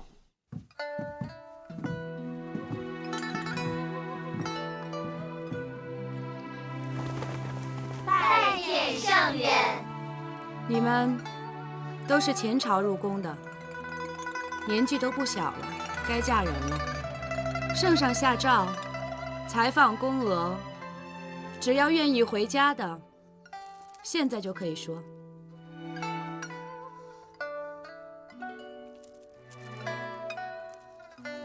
怎么都不说话？都不想回家吗？不要有什么顾虑，想回家，现在便可说出来。愿意留下的，每年我会加1倍的赏钱；想回家的，也会拿到一些赏钱。回家置办嫁妆，所以只要想回家，现在就可以说。圣人，婢女想回家，婢女也想回家。我也想回家，我也想回家，我也想回家，我也想回家。圣上下诏，只要想出宫，全数放出宫门。陛下万岁！圣人千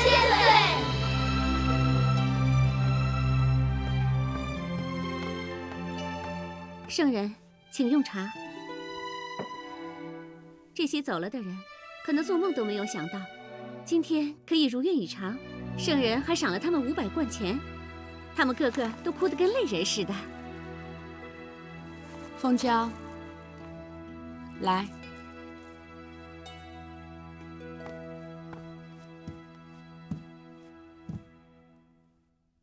坐下。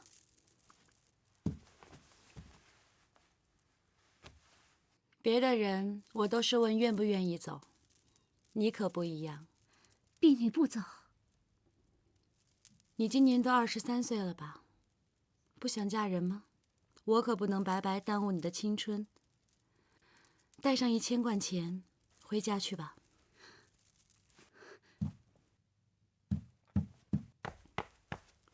圣人，圣人，你就留下凤娇吧，别赶凤娇走。我怎么会是赶你走呢？我还真舍不得你走的。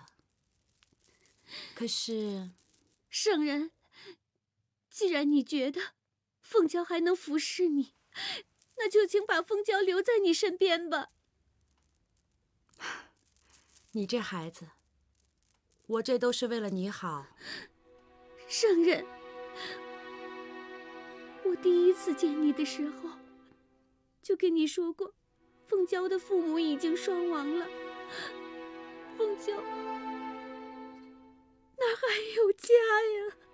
你不是说还有伯父和姨娘吗？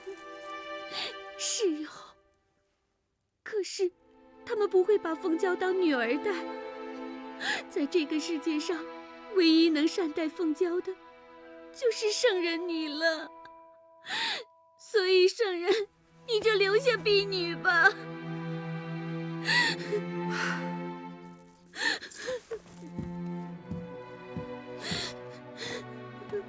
留下便是，快起来！你这孩子，哭什么？谢圣人。去吧。是。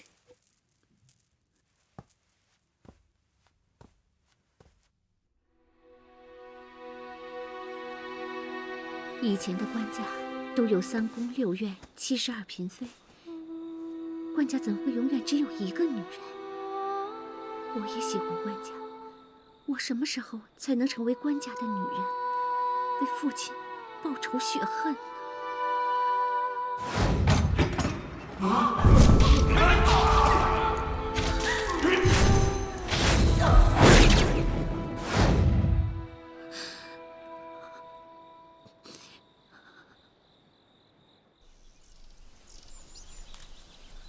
还是雨好啊！往日朕提水浇灌，苗怎么都不长，这一下雨，蹭蹭往上窜。这才几天啊，长这么高了。到了秋天，一定可以丰收啊！如欲平定天下，先要增强国力，首先要繁荣农桑。光义，你奏得好啊！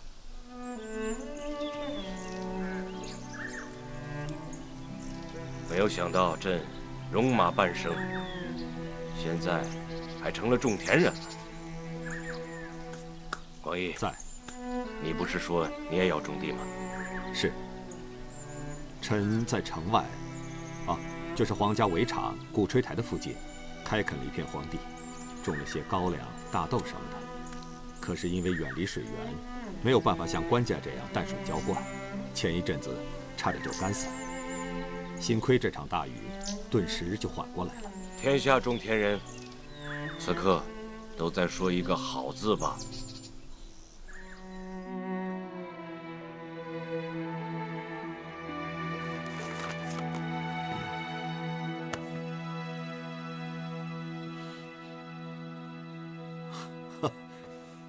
哎，自己一个人在那傻乐什么呢？我仔细想来，祖兰娘娘施行遗诏的，只有赵普和王月红，所以我近日来想到了一个关键人物，他就是薛凤娇。咱们可以利用他让王月红失宠啊。若想处决赵普，主要是因为他目中无人，恃宠而骄。你怎么会想到要让圣人失宠呢？没办法，只有这样，咱们的愿望才能实现。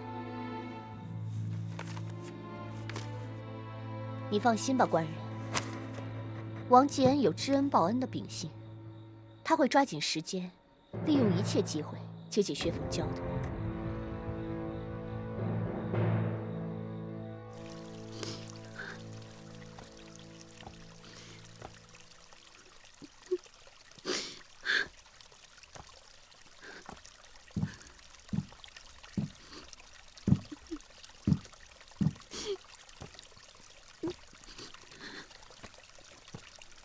凤娇，怎么又哭了？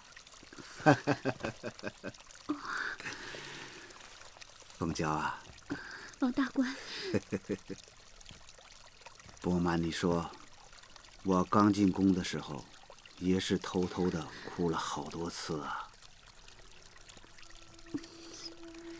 唉，人啊，如能敬畏天神，终也有苦尽甘来之时。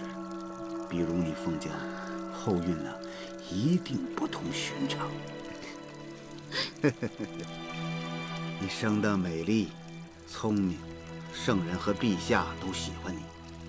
兴许啊，哪天陛下一高兴，还把你纳为妃子呢。大官，你又取笑我。官家爱的只有圣人一个人。官家是和其他官家不一样，他不好女色，与圣人的感情弥都，但是还是有希望的。真的吗？同病相怜，同命就更相怜，相助啊！王大官，你能帮我？成功没那么容易。唉，你要记住，不要主动，那样官家会生畏的，而且也会失去圣人对你的信任，下场是很惨的。谢大官指点。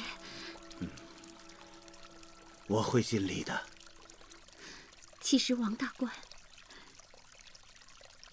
有好多事情你不知道。我们家有一个大仇人，他现在还在吴越国当官。如果不是他，我们家不会那么惨。我曾经在我爹娘的坟前起誓，我一定要做官家最宠爱的女人，这样官家就会为我派兵灭了吴越国，替我的父母报仇。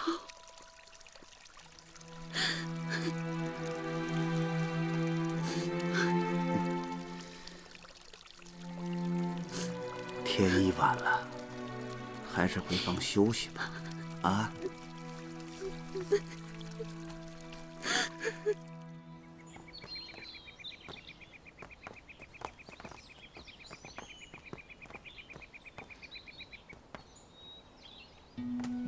圣人，你看，咱们青蚕宫的秋蚕收了这么多，官家那边庄稼的长势也特别好呢。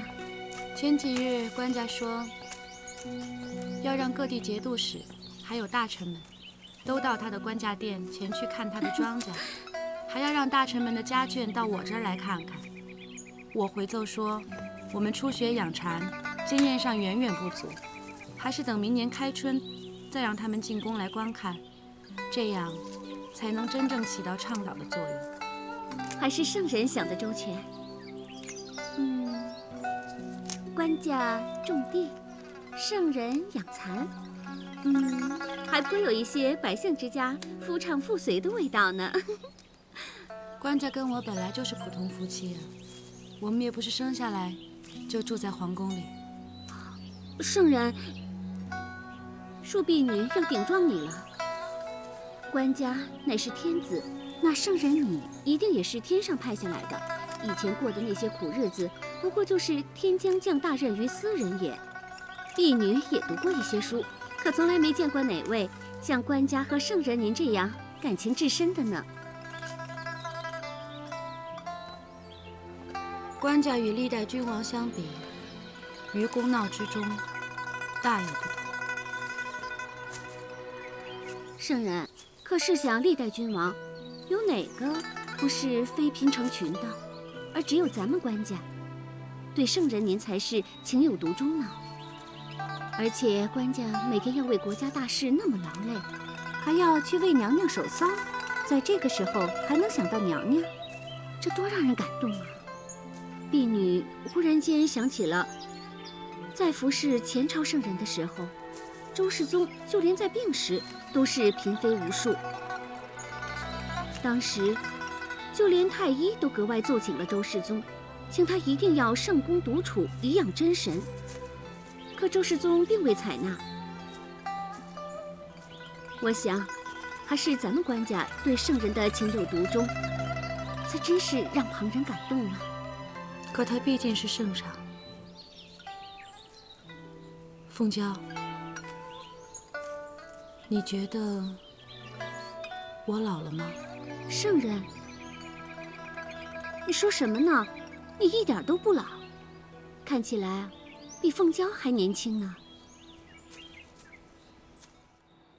家衍呐，在这些天我在宫里和官家一起种庄稼的时候，向官家提起了你的才干，为你请官。官家已经答应委任你为开封府推官了。小的谢过大爷。小的蒙此大恩，即便是披肝沥胆、殚精竭虑，也是无以为报啊！好，好，好。不过家衍呐，你现在已经是开封府推官了，不能再自称小人，要自称为下官。下官谢过赵大爷。好，好，好，好。找我何事啊？大爷，下官想向您举荐一个人。哦，何人呢？啊，此人名叫姚树，是下官的学友。我们小时候不仅一起玩耍，后来还师从于陕州的名儒谭军的门下。这个人来开封已经多年了，一直在工部任职，只是一直不如意。此人现在何处啊？就在门外。请吧。是。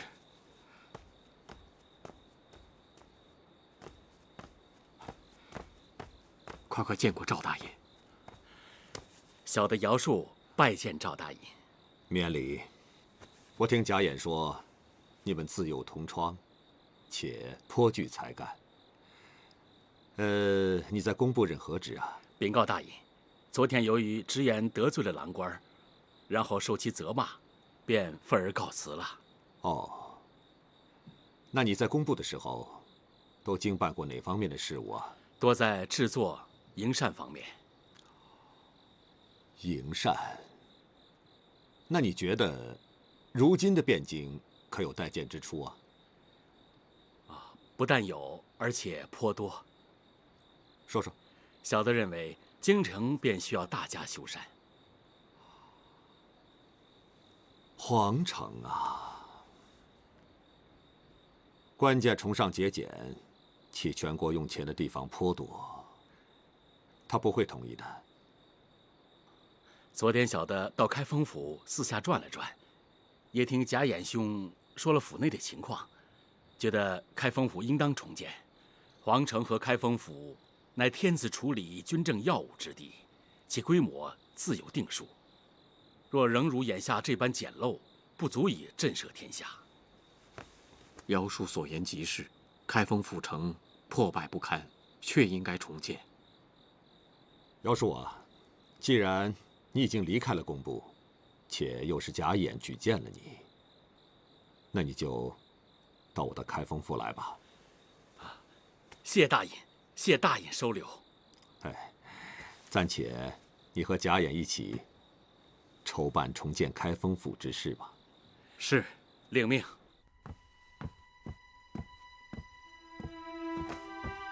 微臣拜见陛下。起来吧。谢陛下。听说你要重建开封府。启禀陛下，汴京乃有我大宋之国都，外地来京者络绎不绝，更有外国使节不时前来，其形象如何，直接影响到我大宋国的威仪。开封府地处天子脚下，府门是否宏伟，也是影响甚远。而如今这开封府，还是25年前晋太祖石敬瑭从洛阳迁都来汴京时所建，府门狭小不说，还破败不堪，不堪入目，对四海万邦也起不到震慑的作用。所以臣想重建，请旨定夺。你说的也在理，就重建吧。是，但是要记住，不可铺张，尽量节省。臣遵旨。禀陛下，卢多逊在外求见。宣。是。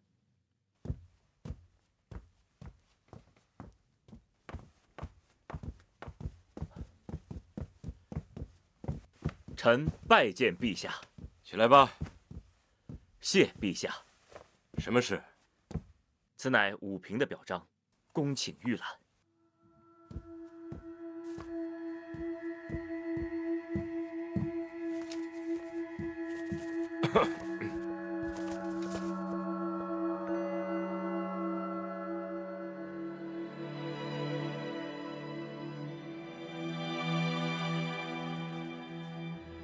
周行逢故去了，临终传位于其子周保全。这个周保全才11岁，如何能管理武平14州？陛下，这正是我们轻取武平的好机会啊！臣请派人前去调研，并借机打探武平的情况，以备出兵。此计甚好。臣举荐卢多逊前往。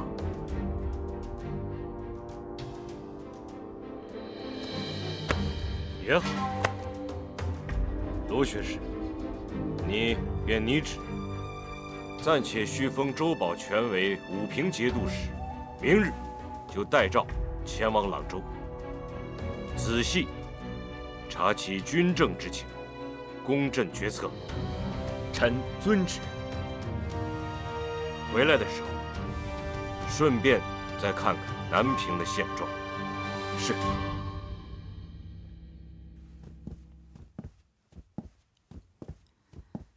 臣妾拜见官家。起来吧。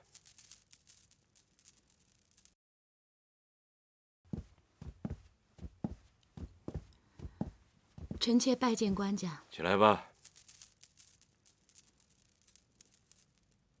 这是我们大宋吗？我们宋国比别国大多了，还有这么多邦国。这原本是一个统一的国家。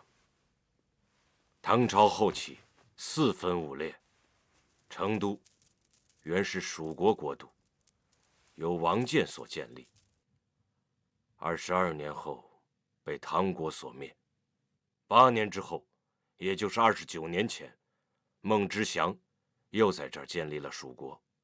现在是孟知祥的儿子孟昶在这儿当皇帝。扬州原吴国国都，杨行密所建，被唐国所灭。福州原闽国国都，唐国吞并。武平、吴越北面汉国，南面汉国，朕一定要实现这个一统天下的大愿。月红相信，官家必能如愿以偿。婢女最近在悟《道德经》，老子说：“善于用兵之人，只求扶危济困，绝非用兵威掠夺强霸。”所以，既然达到了目的，就不要骄傲，不要自满，不要自夸，因为出兵本是出于无奈，所以就不应再逞强。就好像很多事物强壮了以后，都会慢慢地走向衰弱。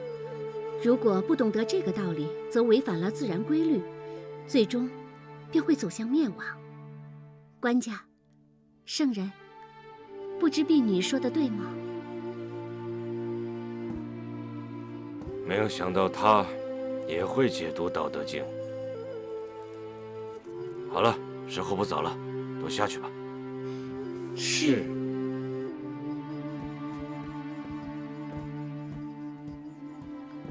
来看，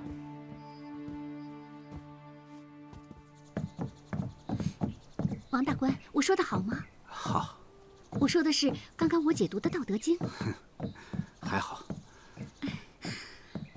官家现在对你已经是刮目相看了，但是还要注意，无论做什么事儿都要适度，千万不能让圣人知道你的用心。凤娇明白了。偶尔啊，去劝劝圣人，别太疏远官家，啊。谢大官指点。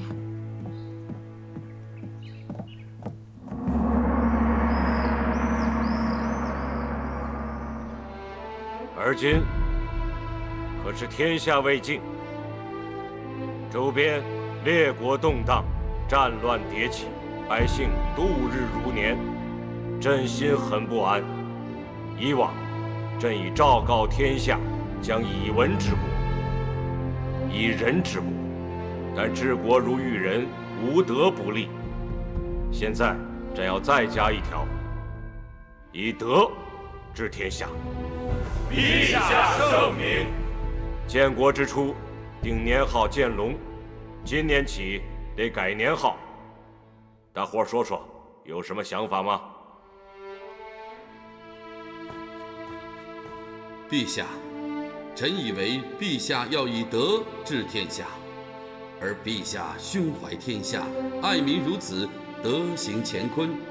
我们大宋新年号何不就叫乾德？乾德，德满乾坤，便是天下大治了。好，罗多逊，臣在。你旨下发吧。是。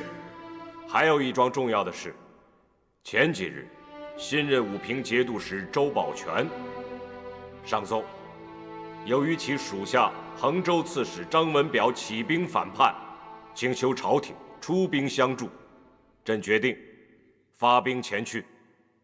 张永德候旨。臣候旨。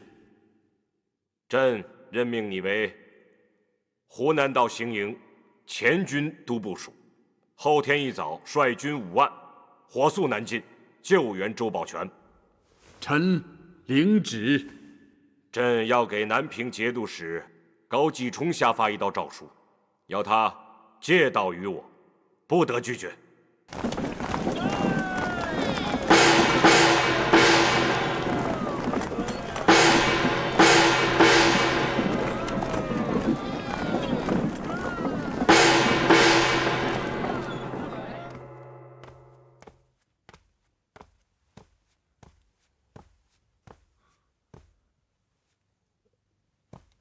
臣叩见陛下。平身吧。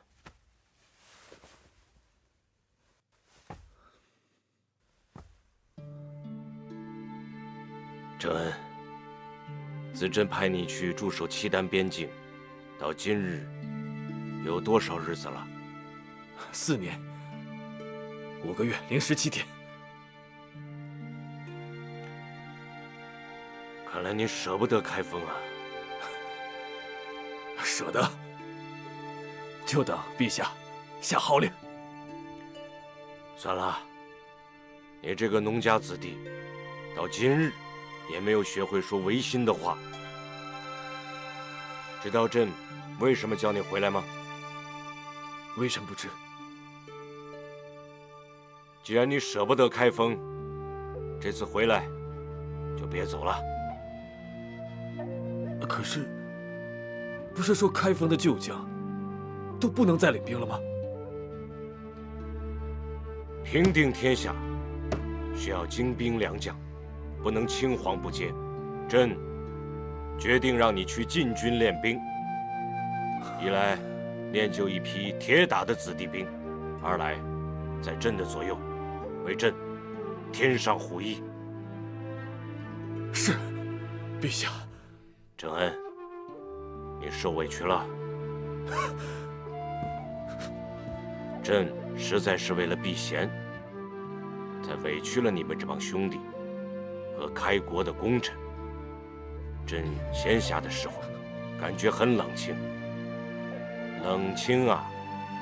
你想象不到，朕见到你们这帮故交时的心境，你能体会吗？谢陛下。陛下还想着我们。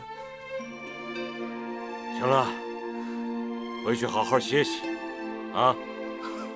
下回再来的时候，多雇上几斤安阳米酒，咱们喝喝，聊聊你那个方圆几十里都看不到人家的地方。臣遵旨。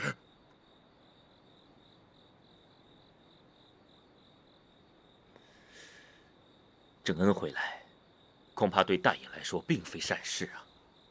看来官家还是会重用他的武将兄弟啊，而我这个亲弟弟却一直不给封王。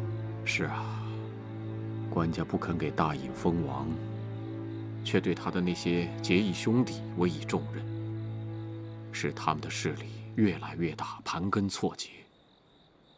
长此以往，后果是不堪设想啊！大爷，郑恩之事作何打算呢？我能有什么打算？我二哥是官家，又不是我。即便我有打算，又能如何？总不见得把郑恩赶回边关去吧？郑恩此人不能留，谈何容易？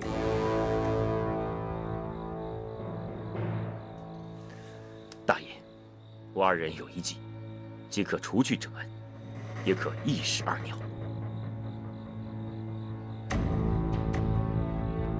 一石二鸟。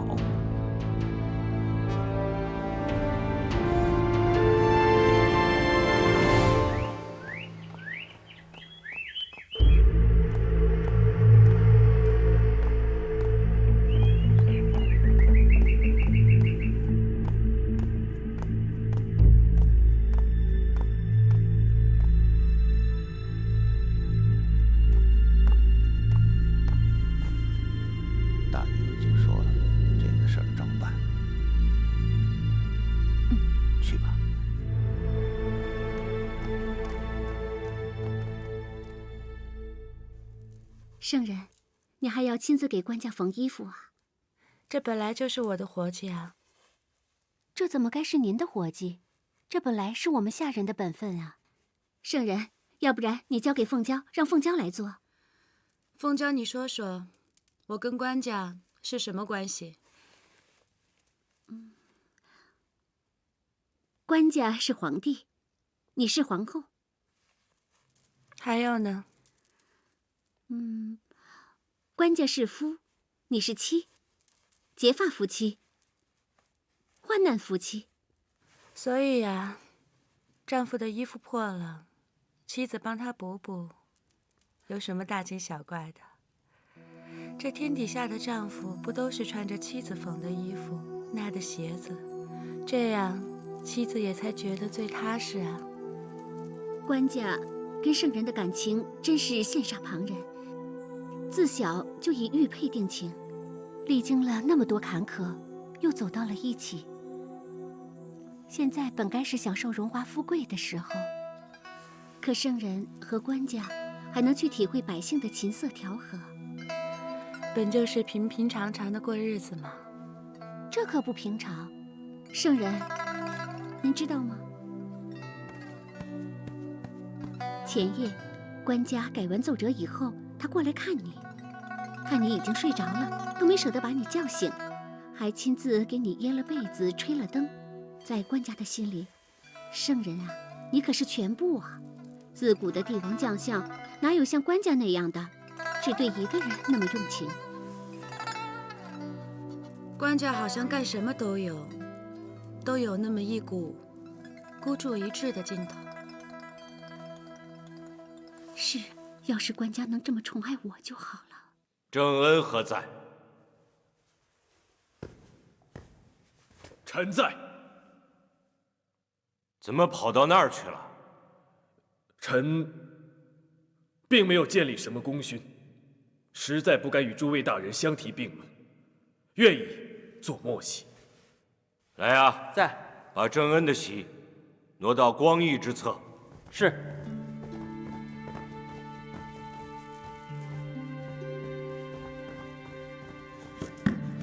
谢陛下。诸位，你们可能要问，方才朕为什么要把郑教头的席从那儿挪到这儿？因为今日朕在此设宴，就是为了给他接风洗尘。你们可能已经了解了，郑恩何许人也？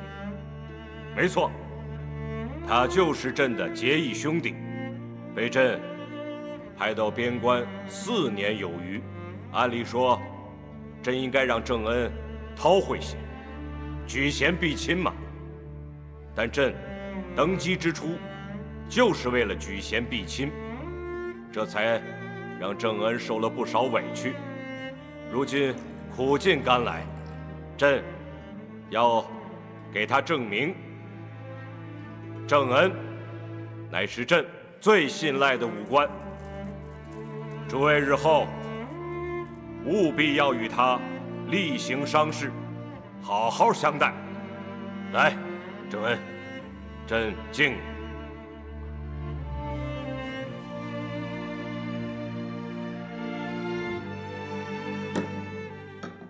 郑恩，你还记得吗？当然记得，当年从那些匪徒手里救下我，再把我扶上马背的就是他。没错，就是他。你敬他一杯。郑教头。圣人。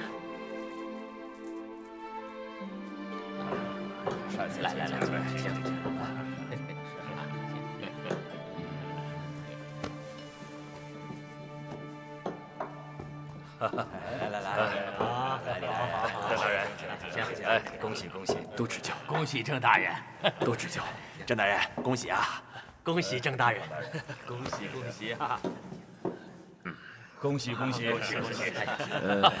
恭喜！来，郑教头，敬你一杯。酒后吐真言呐！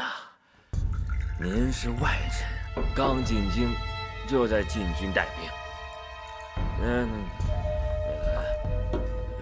在座的这些文臣都心有不服，他们都在私底下议论你呢。陶大人说你是只乌龟，靠着圣人才有今天呢。哎呀，喝多了，酒后啊，酒后的话。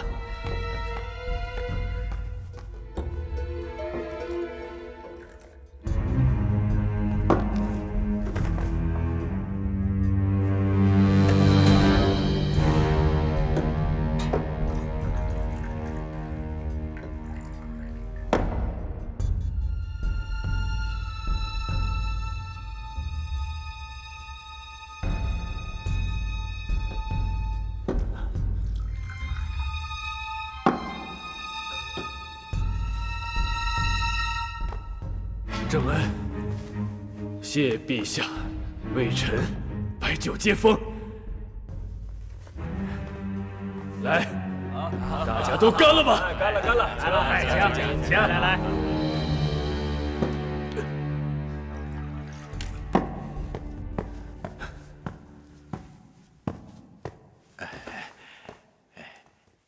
陶谷大人，郑大人，来，干了。您请。您请。干了。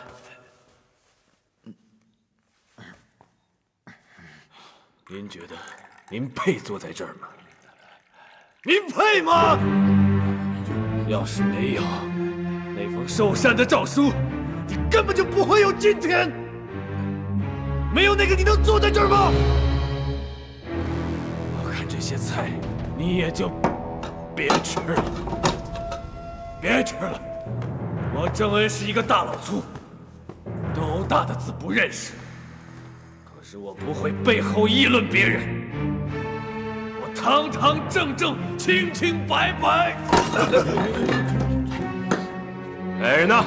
陛下，我没罪。我告诉你，如果以后你们谁敢在背后议论人的话，我就让他像这杯子一样。把郑恩拿下。是。陛下，喝酒误事，福喜祸喜。朕念你刚回汴京，不知礼仪，先就地免了你的禁军教头，闭门思过去吧。我说的都是心里话，陛下，我没罪，我没喝醉，陛下。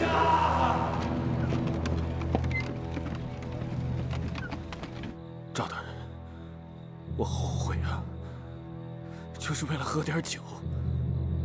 作为武将的一世英名，一世英名啊！你的英名不是一朝一夕得来的，自然就不会消失在一朝一夕。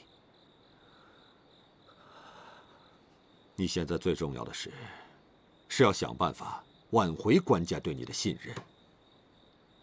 再说了，你不过是一时激恼了官家。官家对你的处分，说是惩戒，还不如说是为了掩盖文武百官的耳目，免得他们过多的嫉妒你。官家这是在庇护你。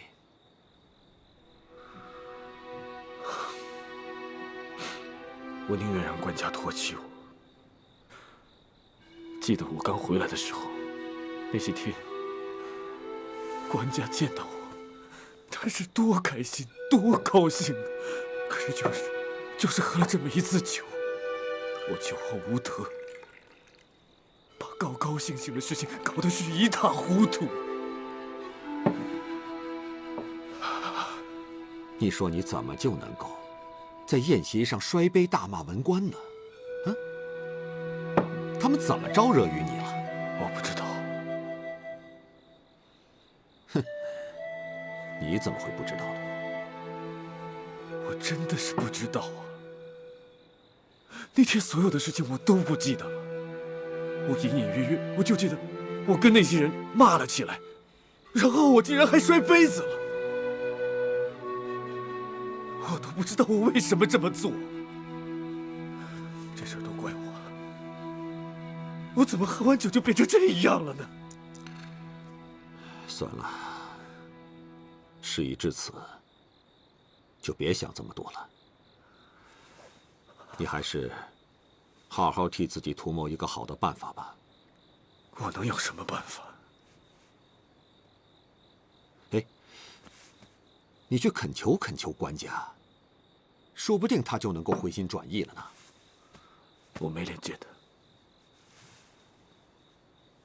也是啊，免得激怒我皇兄。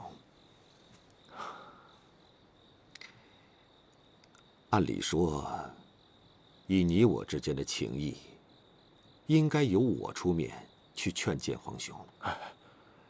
可是我左思右想，我还不是最好的人选呐。我信任你，赵大人。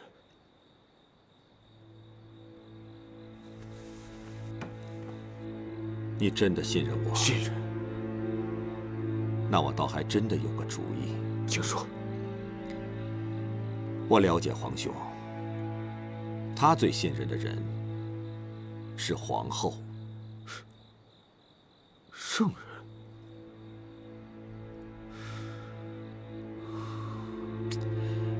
当年不是你们把他从土匪手里救下来的吗？他直到今天都还记得呢。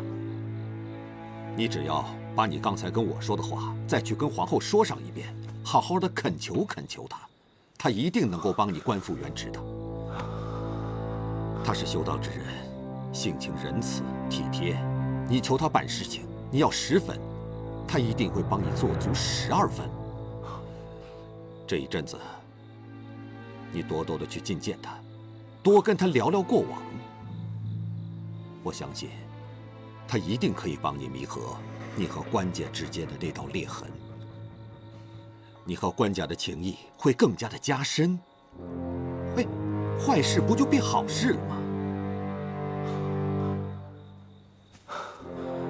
赵大人，你说我该怎么谢你啊？你会有机会谢我的。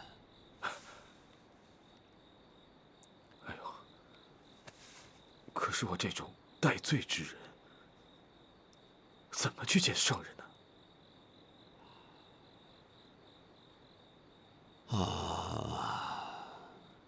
我家夫人和皇后的侍女交情深厚，我回府之后，让我夫人替你安排吧。那就太好了。哎，感谢赵大人。起来，起来，起来。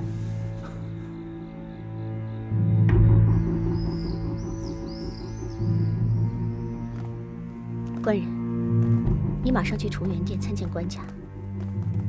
等到郑恩向王月红求情的时候，你再赶紧想办法把官家引去，让官家亲眼目睹那一幕。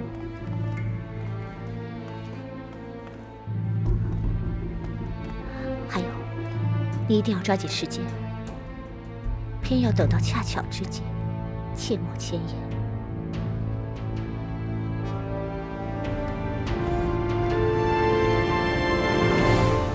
郑大人，快快请起。谢圣人。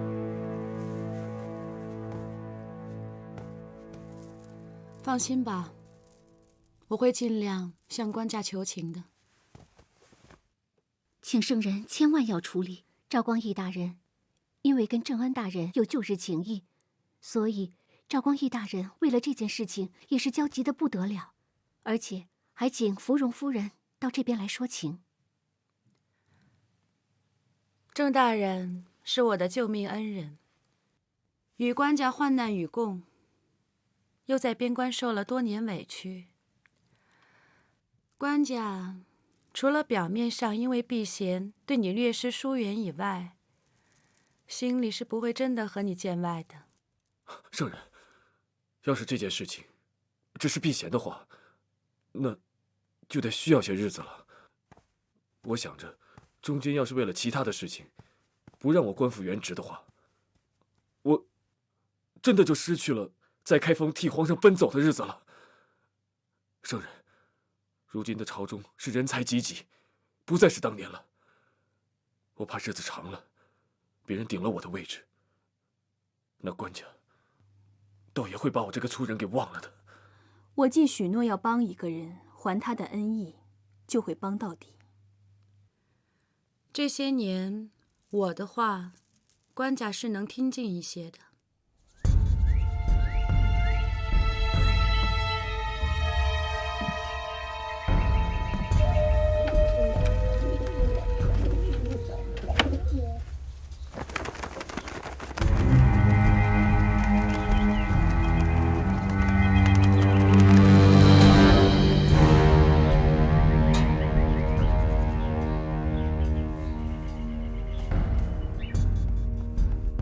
圣人，官家往这边来了。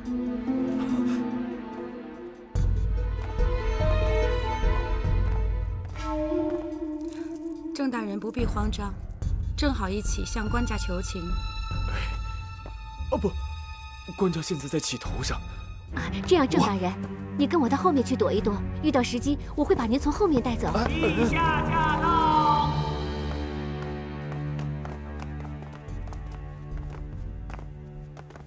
臣妾恭迎官家。元宏，光义是来跟你要医头痛病的方子。见过圣人。我家夫人近日来头痛病发，夜不能寐，素闻圣人有道家医治头风的秘方，故而前来打扰。你且写给他吧。是。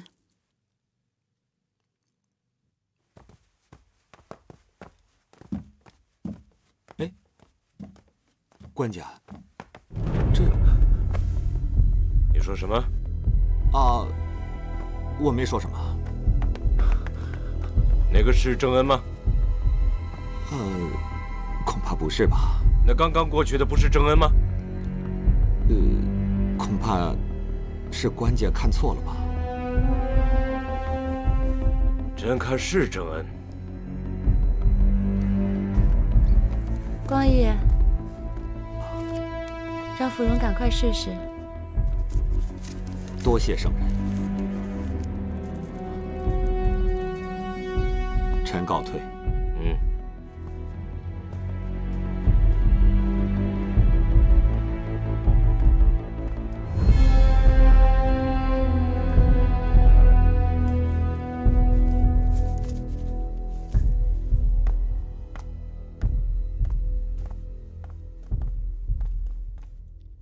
官家，方才有人在这儿向臣妾请托，因冒犯了官家而痛心疾首。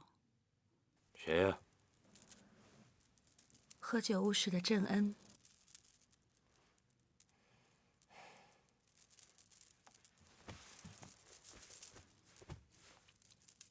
但郑恩是官家当年结下的兄弟，对臣妾也有救命之恩。好不容易在开封相聚了，念在他对官家一片忠心的情分上，官家就让他官复原职吧。郑恩刚才在这儿吗？应该是无颜面对官家，才转而来求我。官家一来，吓得走开了。看来是个要面子的人。他确实羞愧难当，跟臣妾讲，此人是一个农家子弟，不懂什么规矩，所以一再的提醒自己。官家，就让他回来吧。不，现在还不能。臣妾明白官家的担忧，若是在战场上犯了这样的错误，当以严惩以儆效尤。可是放在平日里，无非是喝多了酒失言，算不上什么天大的错误。天下一统，正是需要用人的时候，官家就原谅他吧。过几日再说。也罢，就是拖久了，官家日理万机，怕把这事儿给忘了。慢慢来吧，真累了。脸色是不太好，早点休息吧。怎么了？朕回崇元殿了。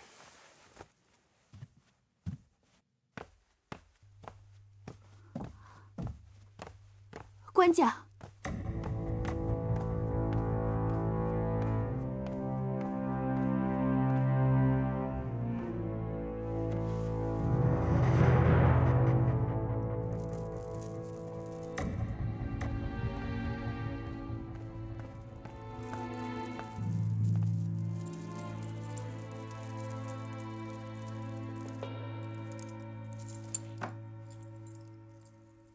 官人，郑恩去见王元宏了吗？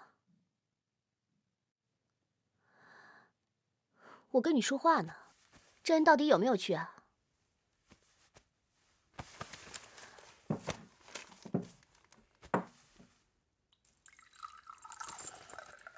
哎，我跟你说话呢，你听见没有？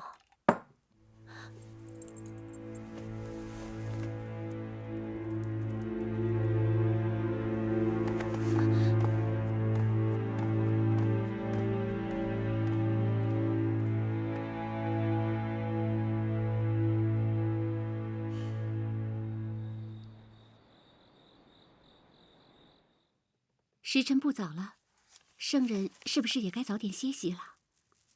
我想再看会儿书。陛下驾到！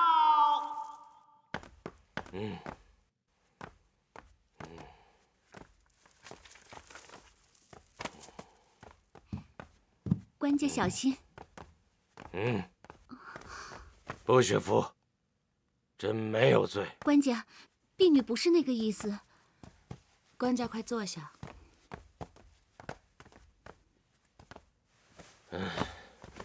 朕今日真是喝了不少酒，高兴。南平、武平，未经大战便并入了我大宋版图。若是天下都能如此归心，那百姓便少了许多家破人亡。臣妾听说这事儿了，真替官家高兴。这便是朕平定天下的开始。难道官家又要开战了？没有，此乃大事，不能急。出师必须有名，方能必胜。官家说的真对。朕脑袋有点沉，得早点睡。那臣妾就不留官家了，请官家回勤政殿。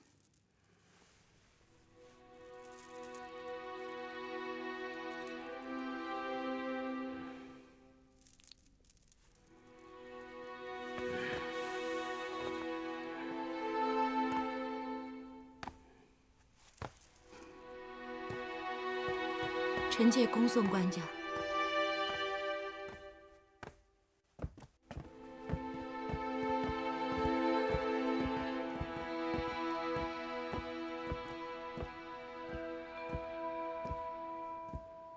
陛下，婢女奉圣人之命，特来给官家送上夜宵。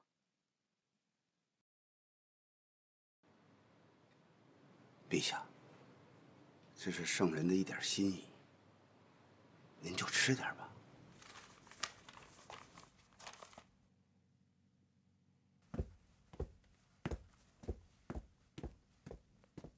朕问你，是。郑恩去见过圣人吗？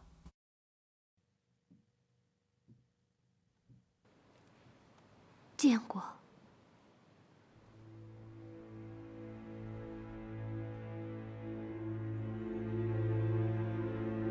你想说什么？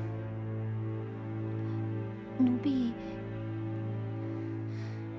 郑大人是老实的。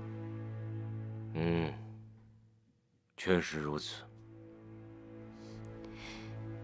只是奴婢心里想，如果所有的人都不只是表面老实，而是心里老实，那就好了。你这话里有话呀。官家，婢女万望官家不要因为婢女的话而产生什么疑心，因为这样会影响官家与圣人还有与郑大人的情谊。朕不是猜疑的人。官家只需要多观察圣人最近的言行，还有郑大人的举止就可以了。可官家千万不要一味的多心呐。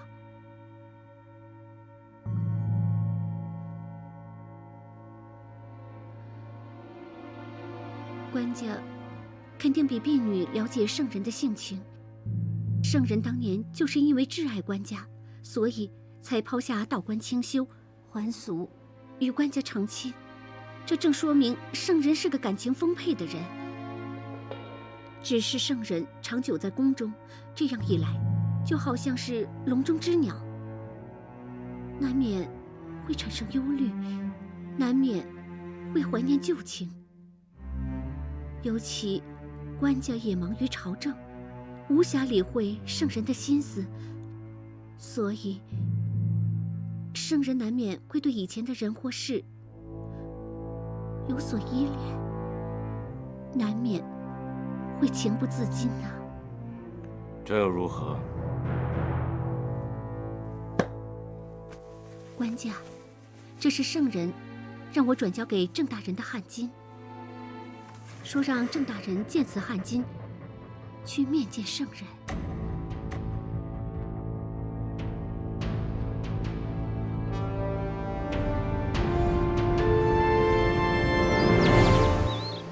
你就收下吧，烦劳姑娘了。郑大人，你先别着急。圣人让我给你带句话，说你的事情已经跟官家说过了，可是官家这2天还在气头上，所以你的事还要再缓几天。可是我今天早上听到传言，说官家让邵大人代替了我的位置。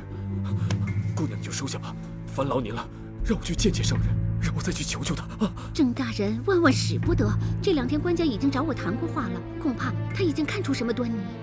姑娘，你一定要收下，你就看在我郑恩是一个堂堂七世男儿，我向你请求的份上，你就可怜可怜我，让我见一次圣人吧。郑大人，不管怎么说，你先离开这儿。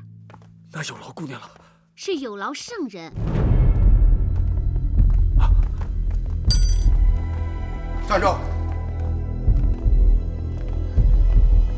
官家，这赃物哪来的？奴婢不敢。是我管教不严吧？说。是郑大人给的。郑大人给谁的？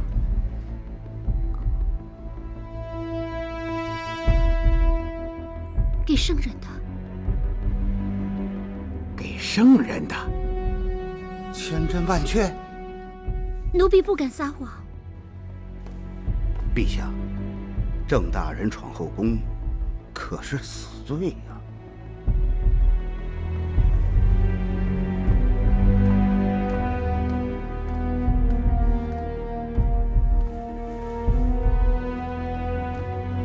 下去。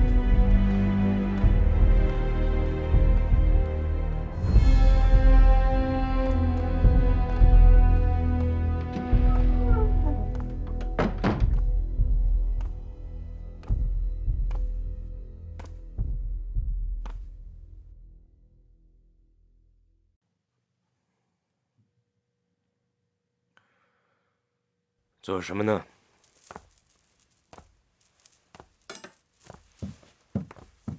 官家来了。师傅教的话，臣妾正在练习呢。手上倒没有墨迹。官家是听谁说的？非要提笔就满手阿扎。凤娇，官家不信我在用功。去把桌上的山水白描拿来。是。你退下吧。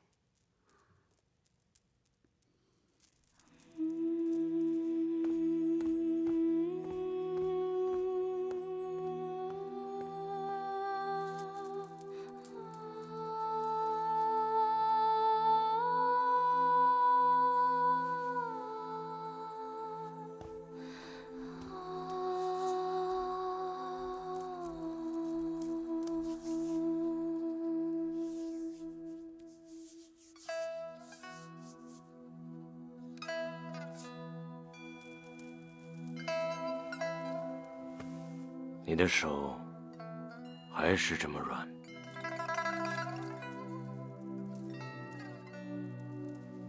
是吗？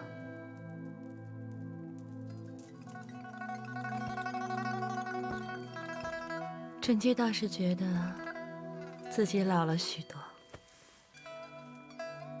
老就老呗，朕同你一块儿老。人啊，真是很奇怪。有时候我觉得时间过得很慢，有时候我觉得时间过得很快。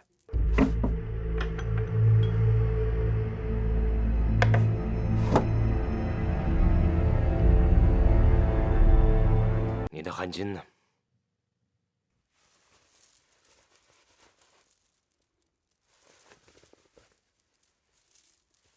凤娇，拿一方汗巾来。我要你那条带凤尾花刺绣的。臣妾今日好像没有带在身上。那可是金丝织造，在你作为皇后登基的时候，朕亲自给你选的。官家还亲手把汗巾系在臣妾腰间的玉佩上。这样的东西找不到了，可不好啊。官家也相信这样的事情吗？不过是一方汗巾。你以为那只是一方汗巾吗？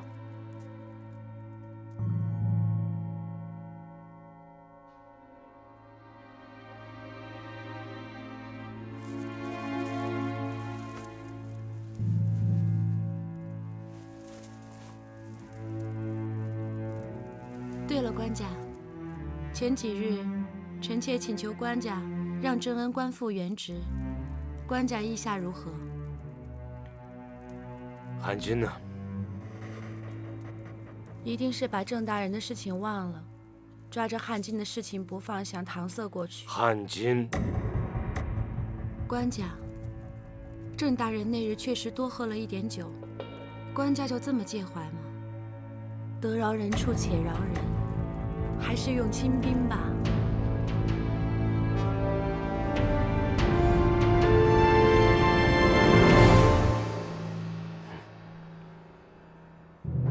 这门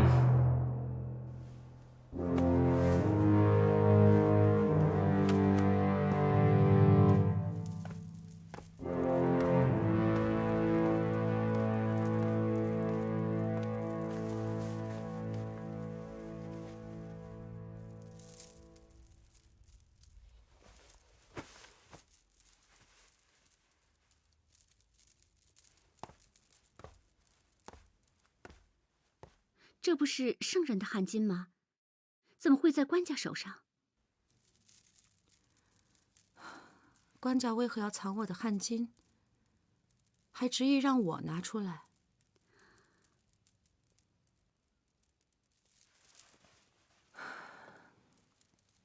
线粘好了吗？粘好了。拿来吧。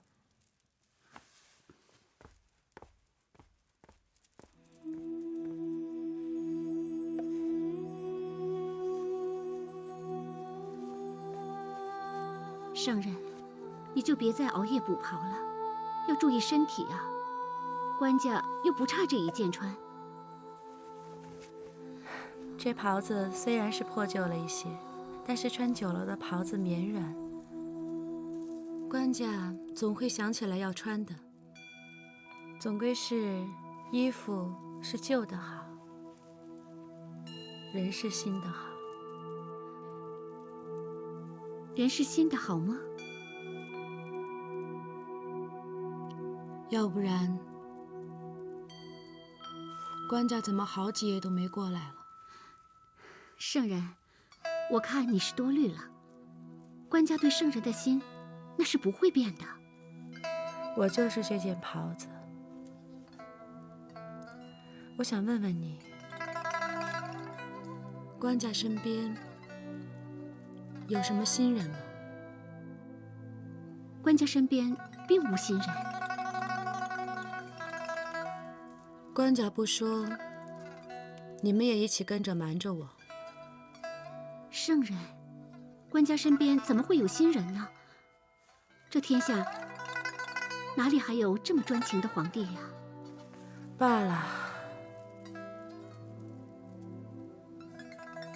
就是不知道这郑大人的事儿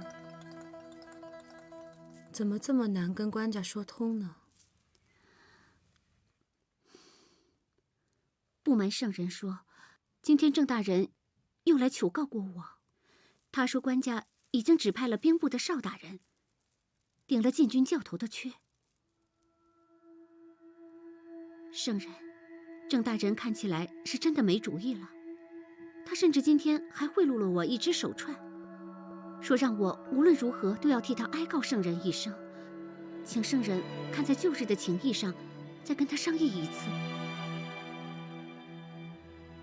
找一个合适的时机，再领他来见我吧。可是现在，官家对郑大人心怀敌意，这光天化日的，怕是难为呀。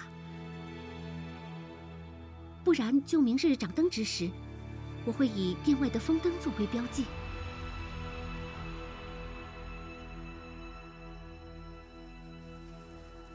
官家如今听不进去我的话，那是因为心已经不在我身上了。官家去重檐殿了吗？官家是这样说的。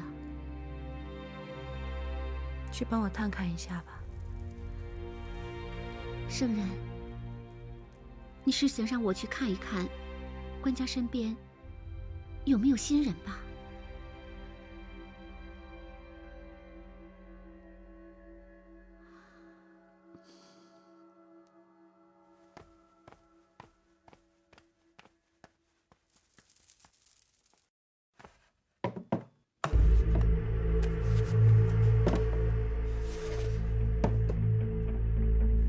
你是说郑恩明日会去找圣人？是。掌灯时分。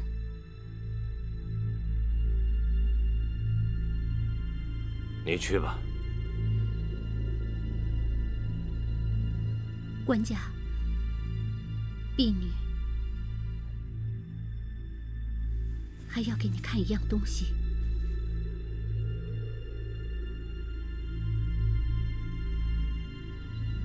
这是何物？在这个皮囊里面，曾经装着一件很重要的东西。什么？是一个木牌，上面刻着“点检座”3个字。就在福宁宫前，是你的弟媳把这个交给了王继恩。婢女记得，前朝的圣人向地藏王菩萨为前朝病时的官家祈祷，然后让王继恩把这个祭品连同这个皮囊一起埋入地下，然后把木牌交给了前朝官家。当时婢女就偷偷地挖出了皮囊。官家，这件事只有天知地知，再无其他人知晓。当时婢女真的是太着急了，生怕前朝的官家会对此事有所疑问，所以婢女就把这个皮囊一直留在自己的身边。婢女在想，如果前朝的官家怪罪下来，不仅是王继恩，就连官家你连同赵家人，恐怕都会大祸临头。你为何要这么做？是因为凤娇对官家您的私心。什么私心？凤娇的私心就是想让官家为我爹娘报仇，灭了吴越国，还有就是对官家的爱慕，就是数年如一日的在圣人身边看到官家那可望不可及的痛苦，就是一天一天的食不知味，就是一天一天的在想，官家也许哪天会给婢女一丝一毫的希望，就为了这一点点希望，所以婢女才等到了今天，活到了今天。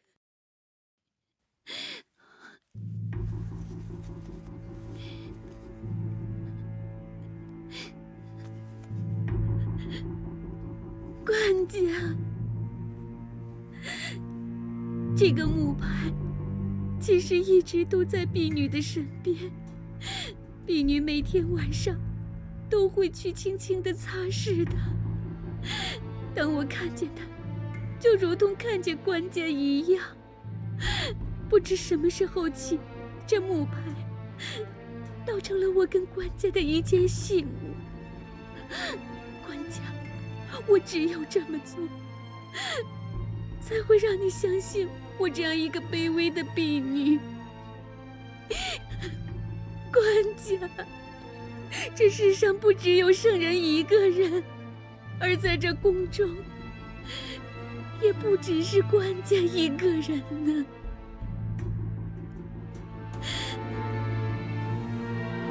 官家，还望官家成全。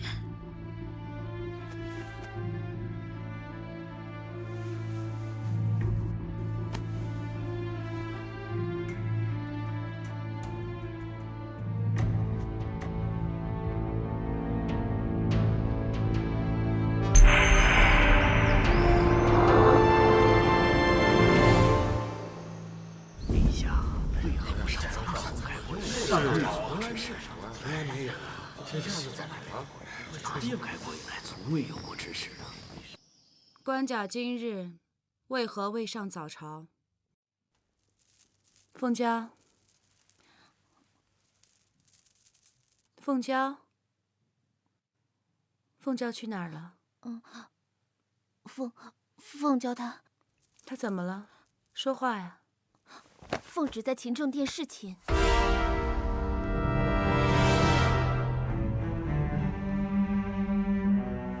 圣人，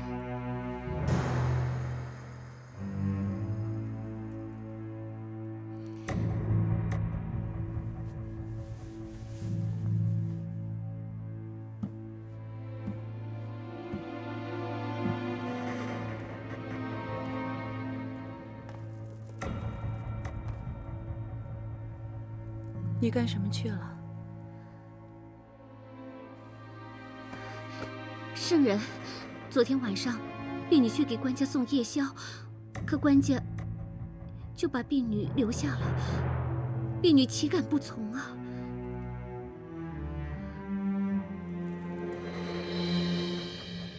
官家自登基以来，从未有不上早朝的时候。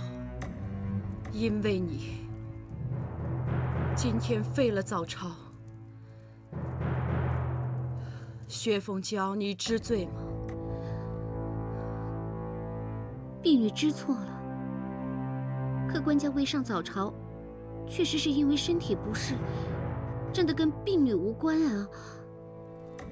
圣人，婢女知罪，请圣人降罪。陛下驾到！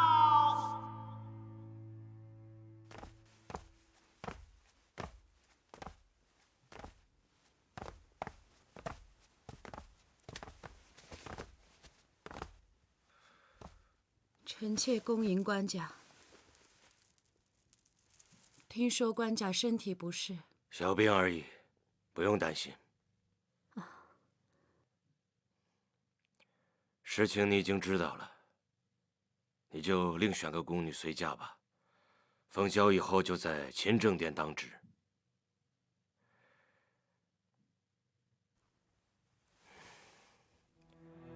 朕上朝去了。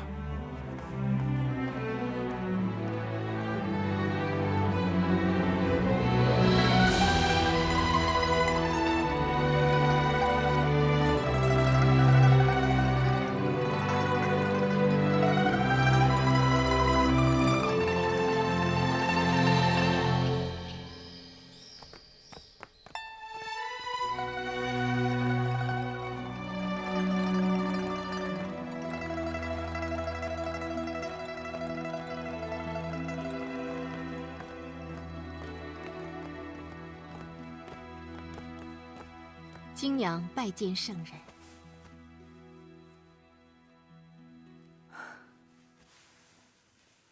你来了。圣人怎会这般憔悴？难道是我哥他病重？哎呀，圣人，这究竟是怎么回事啊？圣人，就跟公主说实话吧。不行，我要去找我哥。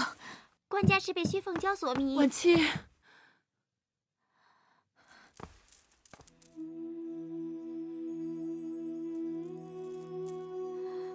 原来如此，这还了得，简直无法无天。圣人，赶快惩处薛凤娇啊！罢了，官家以亲来告知，也算他们有缘。听其自然吧。薛凤娇既是在害官家，也是在害我大宋啊！才刚把她纳入身边，官家便不上早朝，长此下去，我大宋可如何得了？怎么还能留她在身边呢？圣人，你如此心软，真的是在害我大宋，也是在害你自己。薛凤娇很可能已经在窥视你圣人的位置了。不行，绝不能留他在身边。等你来处置啊，非误事不可。婉清，是，把那个贱人给我唤来。是，金娘。圣人，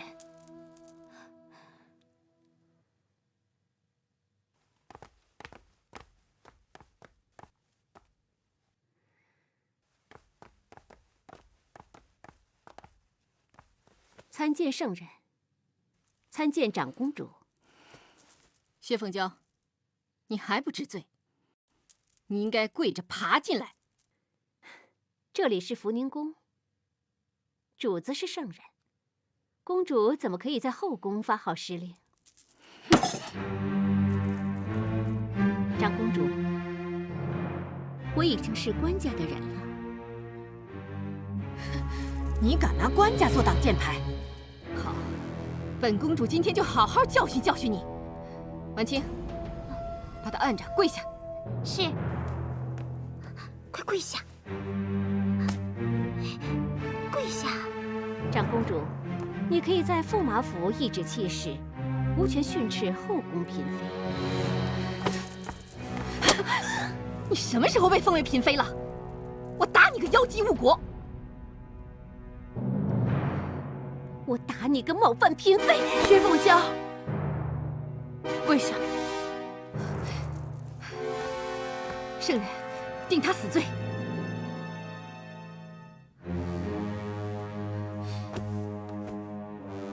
圣人，婢女全身心地侍奉官家，圣人何罪之有？官家今天未上早朝，是因为圣体欠安，绝非贪恋床笫之欢。这么大的罪名，婢女可承担不起。依你的意思，是本宫强加罪名于你了。朝起该在后宫，你不知道吗？突然连宫里的规矩都不懂了，莫说你尚未被册封，既或已被册封。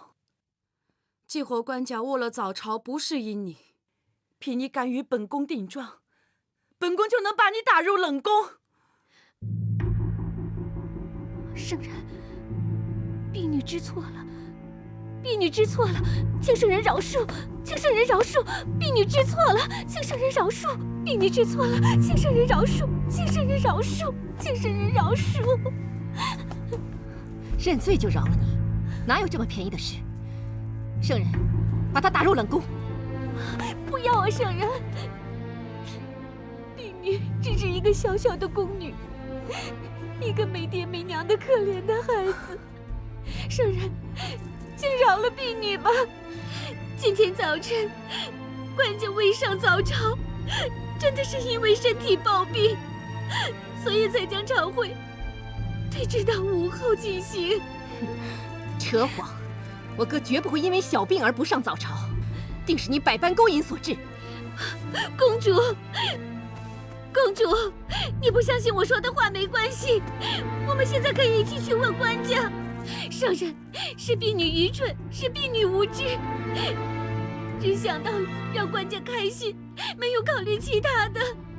圣人，请你饶恕了婢女吧，饶了婢女吧，圣人，饶了婢女吧，圣人，饶了婢女。叶凤娇，你跟随本宫多年，明知本宫不是小肚鸡肠之人，即便官家喜欢你，你也应自有分寸，要考虑官家的身体，不能让官家误了国事。圣人，倘若再有下一次，本宫定会治你的罪。圣人，你还不快去梳洗！谢圣人饶恕，谢圣人饶恕，谢圣人饶恕。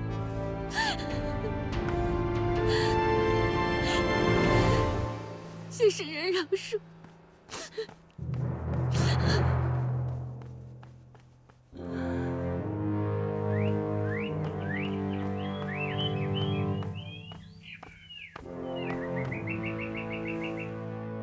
你呀，就是心软。你这么轻易的就放过薛凤娇，她是不会悔改的。会的，我了解她，她不算是个坏女人。这还不算坏，跟你抢我哥，那背后还指不定说你什么坏话呢。不会的，她说的应该是实情。那是因为官家喜欢她的缘故。若则，就算她有意接近官家，官家也不会理她。你瞧瞧你，到现在了还护着她，她梳洗用得了这么长时间吗？没准啊，是去勤政殿向官家告你的恶状去了。不会的，你看看，你还不信是吗？走，我们看看去。金娘，走。金娘，金娘，不看怎么知道？哎呀，哎。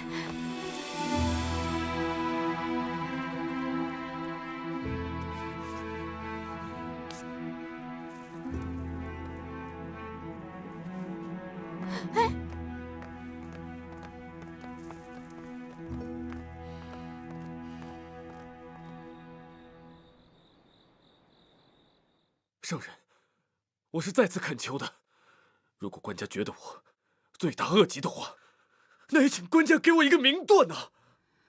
郑大人之事，本宫已向官家提请多次，今非昔比，或许郑大人求错人了。承恩，让圣人为难了。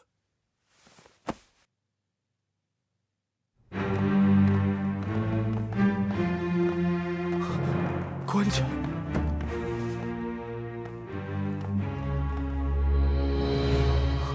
郑大人的身上恐怕带了不该带的东西吧？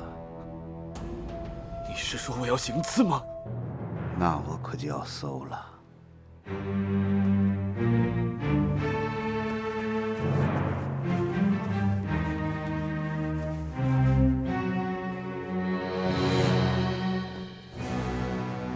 陛下，请看。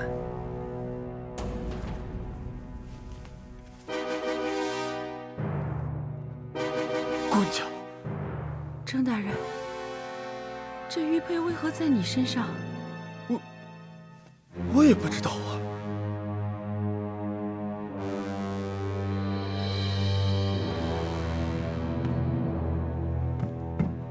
官家，官家。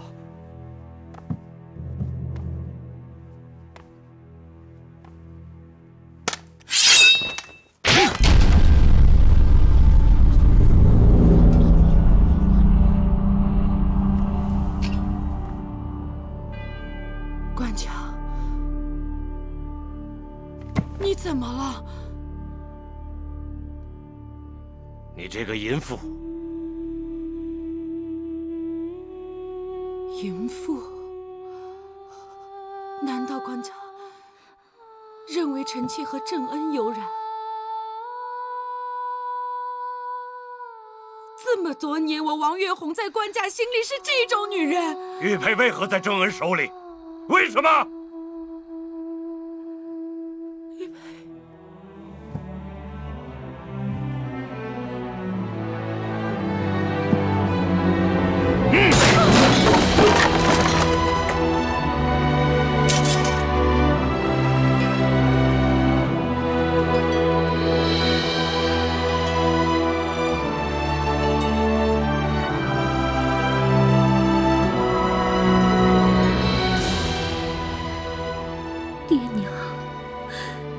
当初女儿只想得到官家的宠爱，为你们报仇，不想杀人。可是，如今女儿却听信别人的蛊惑，把郑恩大人给害死了。我这沾满官家兄弟鲜血的手，日后还有如何脸面来面对官家？凤娇。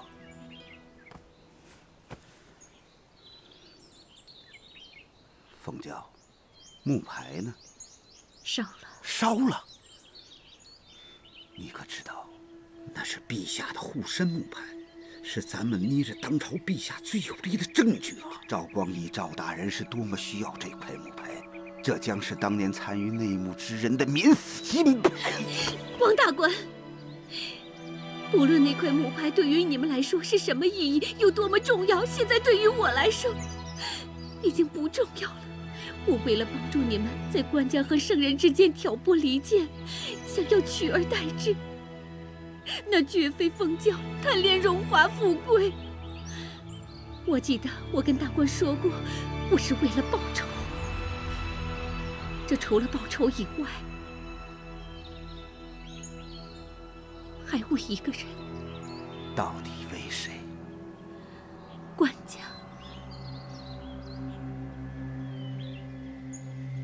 你烧木牌也是为了陛下？我要保护他。为了官家，我什么都可以做。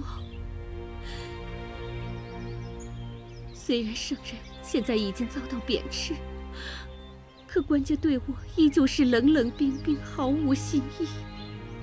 我懂了，官家恨圣人，那是因为他太爱圣人了。在官家的心里，不可能再为任何人留下什么位置了。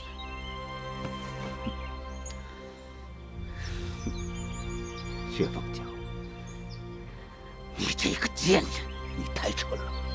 你一心想全部得到陛下，这是不可能的。凡事都可以，唯独这件事不可以。包括当朝的圣人也是不可以的。陛下，他只属一个人。谁呀？他自己。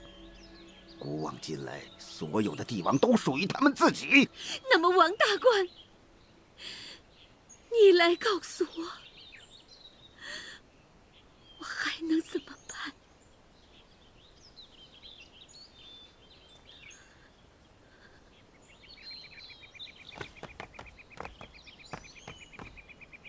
薛凤娇，我告诉你，女人的心肠好，会无大事的。你知道了太多你不该知道的，你做了太多你不该做的。你说，你让我对你怎么办呢？别急呀，王大官，我知道你要做什么。官家，我已经看烦了这宫里的世界。不久，凤娇就要闭起这双疲惫的眼睛，长眠于这冰冷的河底。把那木牌烧了，是薛凤娇唯一能为您做的事情了，官家。诀别了。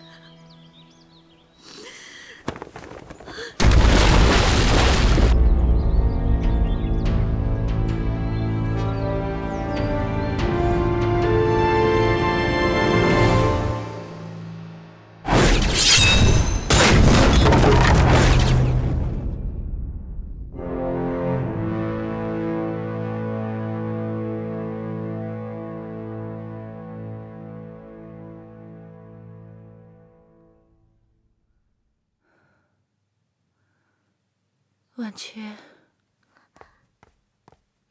在。公主呢？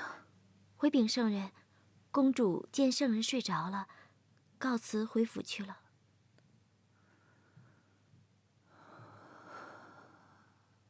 我好像睡了好久。2个白日，1个夜晚。来，扶我起来。是。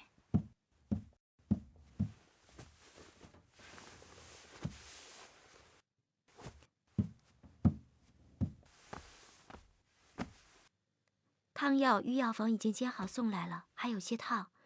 刚才看圣人睡着了，所以才没有叫醒圣人。凤娇呢？圣人是在考虑如何处置薛凤娇吧？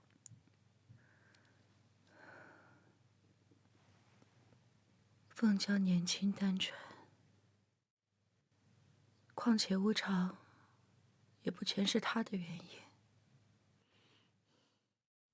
官家医治纳妃，岂是他能拒绝的？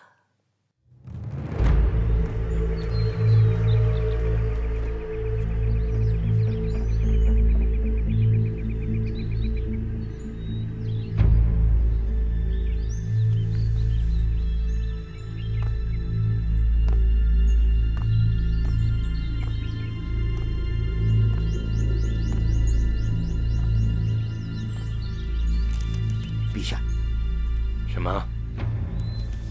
此乃薛凤娇自杀前在宫内其房间枕边下留下的书信。信里说，她一直眷恋陛下而不成，便生记恨，离间陛下与圣人，诬陷正恩。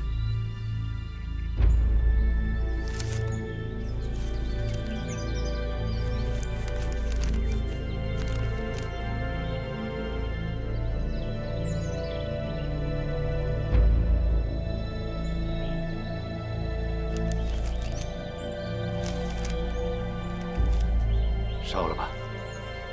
是。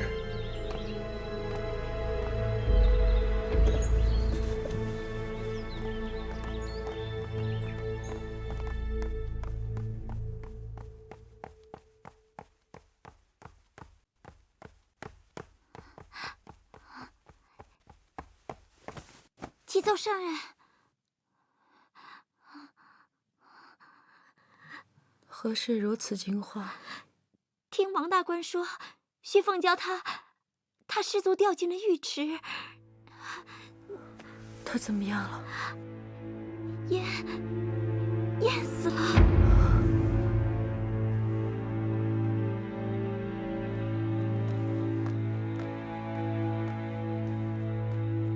官人，你怎么了？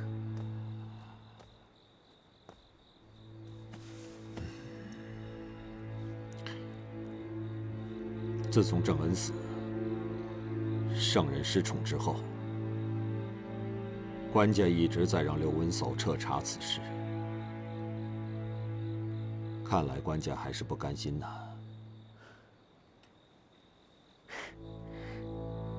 官人，你就放心吧。这死尸又不会说话，那咱们就让水底下的薛凤娇担下来呗。薛凤娇只是一个宫女，就算她死了，也担不起。官家怎么会相信一个宫女能搅出这么大的风浪来？这不算什么。你是不知道，人欲即天理，这个道理，官家肯定会明白的。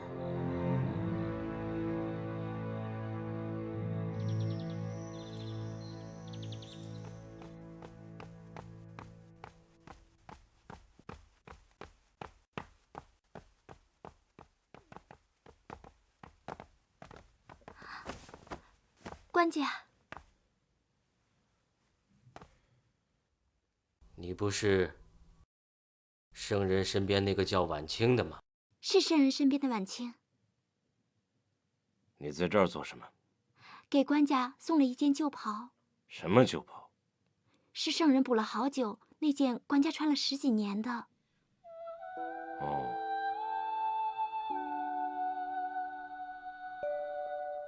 他就没有什么话让你带给我？真的没有？圣人不准我说。朕让你说。他不好，他一直断水断食，犯了虚寒之症，时时咳喘，常说心口绞痛。怎么会这样？他说了，既然犯了官家的忌讳，就别再来惊扰官家了。速宣太医，去给他诊治，现在就去。是。马蹄间，黄沙雪映了晚霞，你会隔天下，一场风烟潇洒，深入帝王家。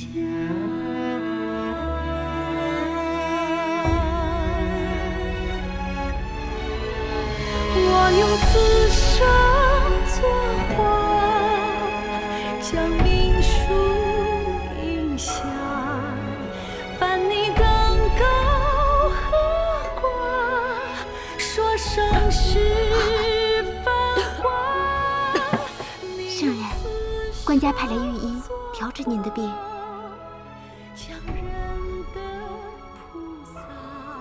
也许有一天，官家回心转意。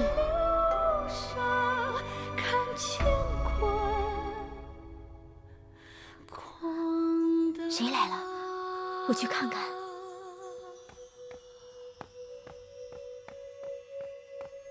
故国雪如花，流光照年华，一旁珠泪燃尽，在原来生。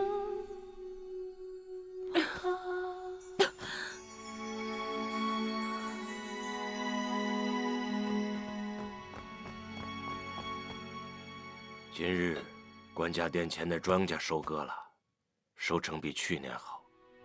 各地奏报，全国的庄稼也都丰收了。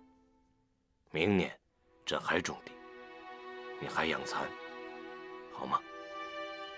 是。你今日感觉怎么样？好多了。圣人用膳了吗？吃的很少。那可不行，你得多吃，病才会好。你还是不肯原谅朕吗？官家多虑了。发生了这样的事，朕也很痛心。朕答应你，以后永远都不会再发生了。好。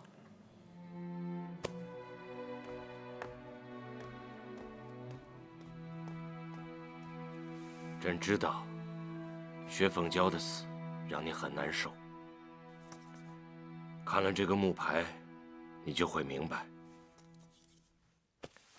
当年赵普和光义背着朕，通过王继恩制造了典检做的谶言，让前朝周世宗对殿前都点检张永德产生了怀疑，把他赶出了汴京，让朕代替了他，由此，朕才成为殿前司的最高统帅，也才有了日后举兵的资本和机会，也才有了今日。这是个天大的机密。这个机密如果传出去，全天下的人谁还会再相信朕？他们会觉得朕是个野心家，是个阴谋家。可这个薛凤娇不知怎么找到了这个皮囊和木牌，他怕前朝的皇帝追究下来对朕不利，就偷偷地把它藏了起来。朕感恩于他，才想纳她为嫔妃，但经长公主责备，她一时想不开，这才……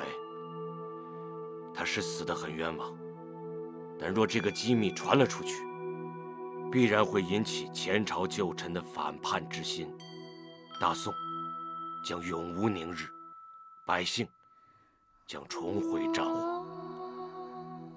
可从良心上，我没法说服我自己。朕已经按照你的意思，把薛凤娇葬在了他父母的坟旁，并加恩于他的族人。那可否请官家同意臣妾，在宫内设一个祭坛，不祭拜凤娇，我无法安息。请，来，喝一口。多谢官家，臣妾有些累了。